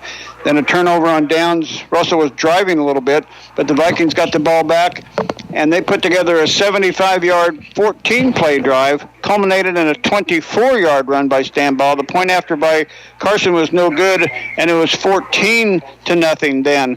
And the Vikings again have it. Russell had the ball, getting late in the quarter, and they were looking to drive the ball, but Nolan Dower intercepted one and set the Vikings up inside Russell territory. And on the first play after that interception, Autry takes it 44 yards for the touchdown. The point after run was no good, and it was 20-0. Then on the next possession, Russell trying to get it on the ground, they fumbled the ball away right at midfield, recovered by Ethan Abel, and a big pass play to Autry, and then that drive culminated in a touchdown run by Carson Peel of 5 yards with 26 seconds left to go. The point after by Autry was good, and it was 28-0 at halftime. Then in the third quarter, the Vikings again held Russell. They punted a 3-and-out. Autry had a big return on the punt, but the Vikings couldn't do anything with that and turned it over on downs, gave it back to Russell. They couldn't do anything with it either. They actually went for it on fourth down and couldn't get it, and the Vikings got the ball back, and then the final drive, a 4-yard run by Blanchett was a 16-play, 64-yard drive that culminated in that run by Blanchett. And the point after kick was good. After a penalty, the kick was good, and it was 35-0. And what a dominating performance by the Vikings. Boy, it was an amazing night. The Viking offense, defense, both clicking. Let's talk about some stats now as we go into this. So Russell tonight, they end up with a total of 80 yards of offense on 31 plays, averaging 2.6 yards per play. On the passing game, Andrew Roth was 4 for 9 for 17 yards. He had 1 interception as well. His number 1 receiver tonight, 2 catches, 10 yards for Wyatt Middleton. And Jackson Cross had 1 grab for 7 yards as well. Rushing the football, they end up putting up only 63 yards. Coach Henderson talked about that volatile rush game that they do have and the speed they had, but only 63 yards on 22 attempts, averaging 2.9 yards per play. They were led by Jesse Whitmer, 8 carries, 26 yards. Jacob Windholtz had 5 carries for 22 yards. Andrew Roth, 5 carries for 12 yards. And Wyatt Middleton had 4 carries for 3 yards. They end up having 3 penalties tonight for 30 yards. Not a very penalty-laden game on their behalf, but they did have the 2 turnovers, one of those via the fumble and the other one the interception thrown by Roth. 3 punts tonight for their punter, which was Jace Pearman. He averaged 32.3 yards per punt, and they also had 2 sacks tonight that accounted for 13 yards of loss. Only 5 first downs tonight for the Broncos. 3 of those were via the rush, 2 via the penalty. Big keys tonight, I think. They were 0 for 7 on 3rd down conversions and 1 for 3 on 4th down conversions. Leading tackler tonight, we already mentioned his name, Jesse Whitmer, was in on 14.5 total tackles, 21 assisted tackles. So, again, we kind of combine those together, 4 solo, 21 assisted. Charles Krug, he had 7.5. Jackson Cross had 5.5. Jacob Nye, 5. David Pummel, 5. Wyatt Middleton also had 5, and a number of other players all had tackles tonight as well. Returning the football on kickoffs tonight, Jackson Cross had 2 for 34 yards, Wyatt Middleton 1 for 17, Jacob Nye 1 for 14. The Vikings, meanwhile, they put up 369 yards of total offense. They handled the ball on 67 offensive plays, averaging 5.5 yards per play. 71 of those were through the air by Carson Peel, who was 4 for 7 throwing the football tonight. He had 1 big bomb to Justice Autry for 40 yards that set up the final score before the half. Haven Lysell Stewart caught 2 balls for 18 yards. Vincent Pickering, 1 for 13. Rushing the football, that's where they made hay tonight, especially 298 yards on 60 carries. They averaged 5 yards per play, led by Tristan Stambaugh, who had 21 carries, 117 yards, and 2 touchdowns. He averaged 5.6 yards per carry. Justice Autry also broke the century mark for the 4th time this year. He had 111 carries on 111 yards on 19 carries. He had a touchdown, and he was 5.8 yards per carry. Carson Peel got in the column tonight, 9 carries for 45 yards. He also had a score, and Cade Blanchett had 10 carries tonight for 25 yards, and he also found the end zone. Leading tacklers tonight for the Vikings, Max Beaker had 5 tackles, Ethan Abel 4, Cody Krause 3, Haven Lysell Stewart and Austin Sharp 2.5, Tristan Stambaugh, Cade Blanchett 2, Justin Holt, Kai Blanchett, Vincent Pickering all 1.5, Michael Hawk, Gus Griffith, Nolan Dower, and Trevor Jones were all in on tackles as well. Trevor Jones was also 1 for 1 on extra points tonight, his first extra point of the season. Punt returns, Jerome Autry 2 for 45. He broke one of those, almost took it to the house. And on the lone kickoff return, Caleb Gustus caught the ball to open the game, got drilled right as he caught it, but made a great play. Just a couple other things to point out. The Vikings do get 22 first downs tonight. 19 of those were via the rush. They were 7 of 15 on 3rd down and 4 for 6 on 4th down. We controlled the ball for 33 minutes and 56 seconds to only 14 minutes and 4 seconds for Russell. That, I think, is the difference in the game. The Vikings also had 5 penalties for 60 yards. That leads us now to the Next Tech Wireless Player of the Game. Something different isn't just a slogan at Next Tech Wireless. They are about our communities because they live here too. Next Tech Wireless is Kansas-based and world-class in supporting their neighbors. They have the latest devices and plans for everyone. With friendly, knowledgeable, and local customer service, they're committed to providing the best wireless network in Kansas. Visit one of their 50 locations across Kansas today. Wow, where do you start? Justice Autry, 111 yards. Stambaugh, 117 yards.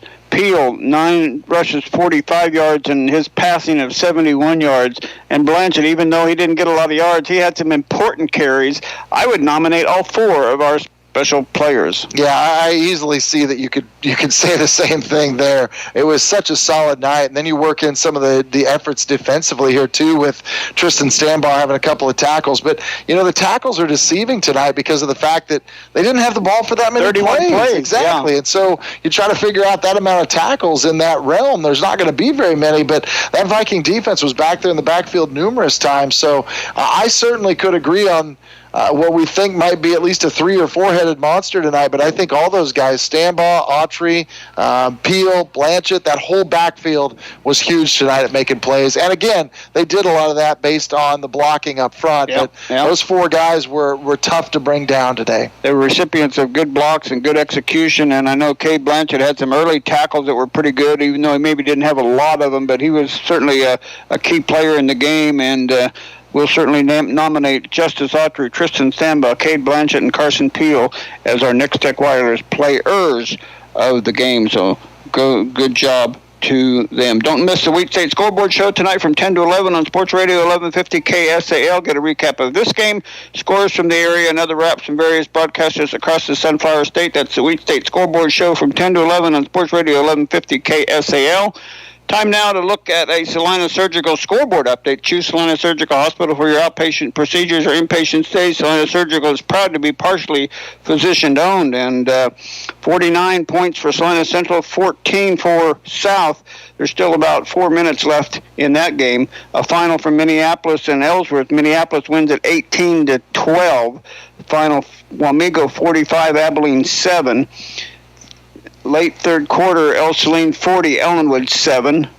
That's all the ones I have right here. You got some others? Well, the big one I see here now, Chapman is up 42-14 on Concordia tonight in the fourth quarter. So they just went off on them. So that should push Conn to the 3 spot in their district and move Chapman to the 2.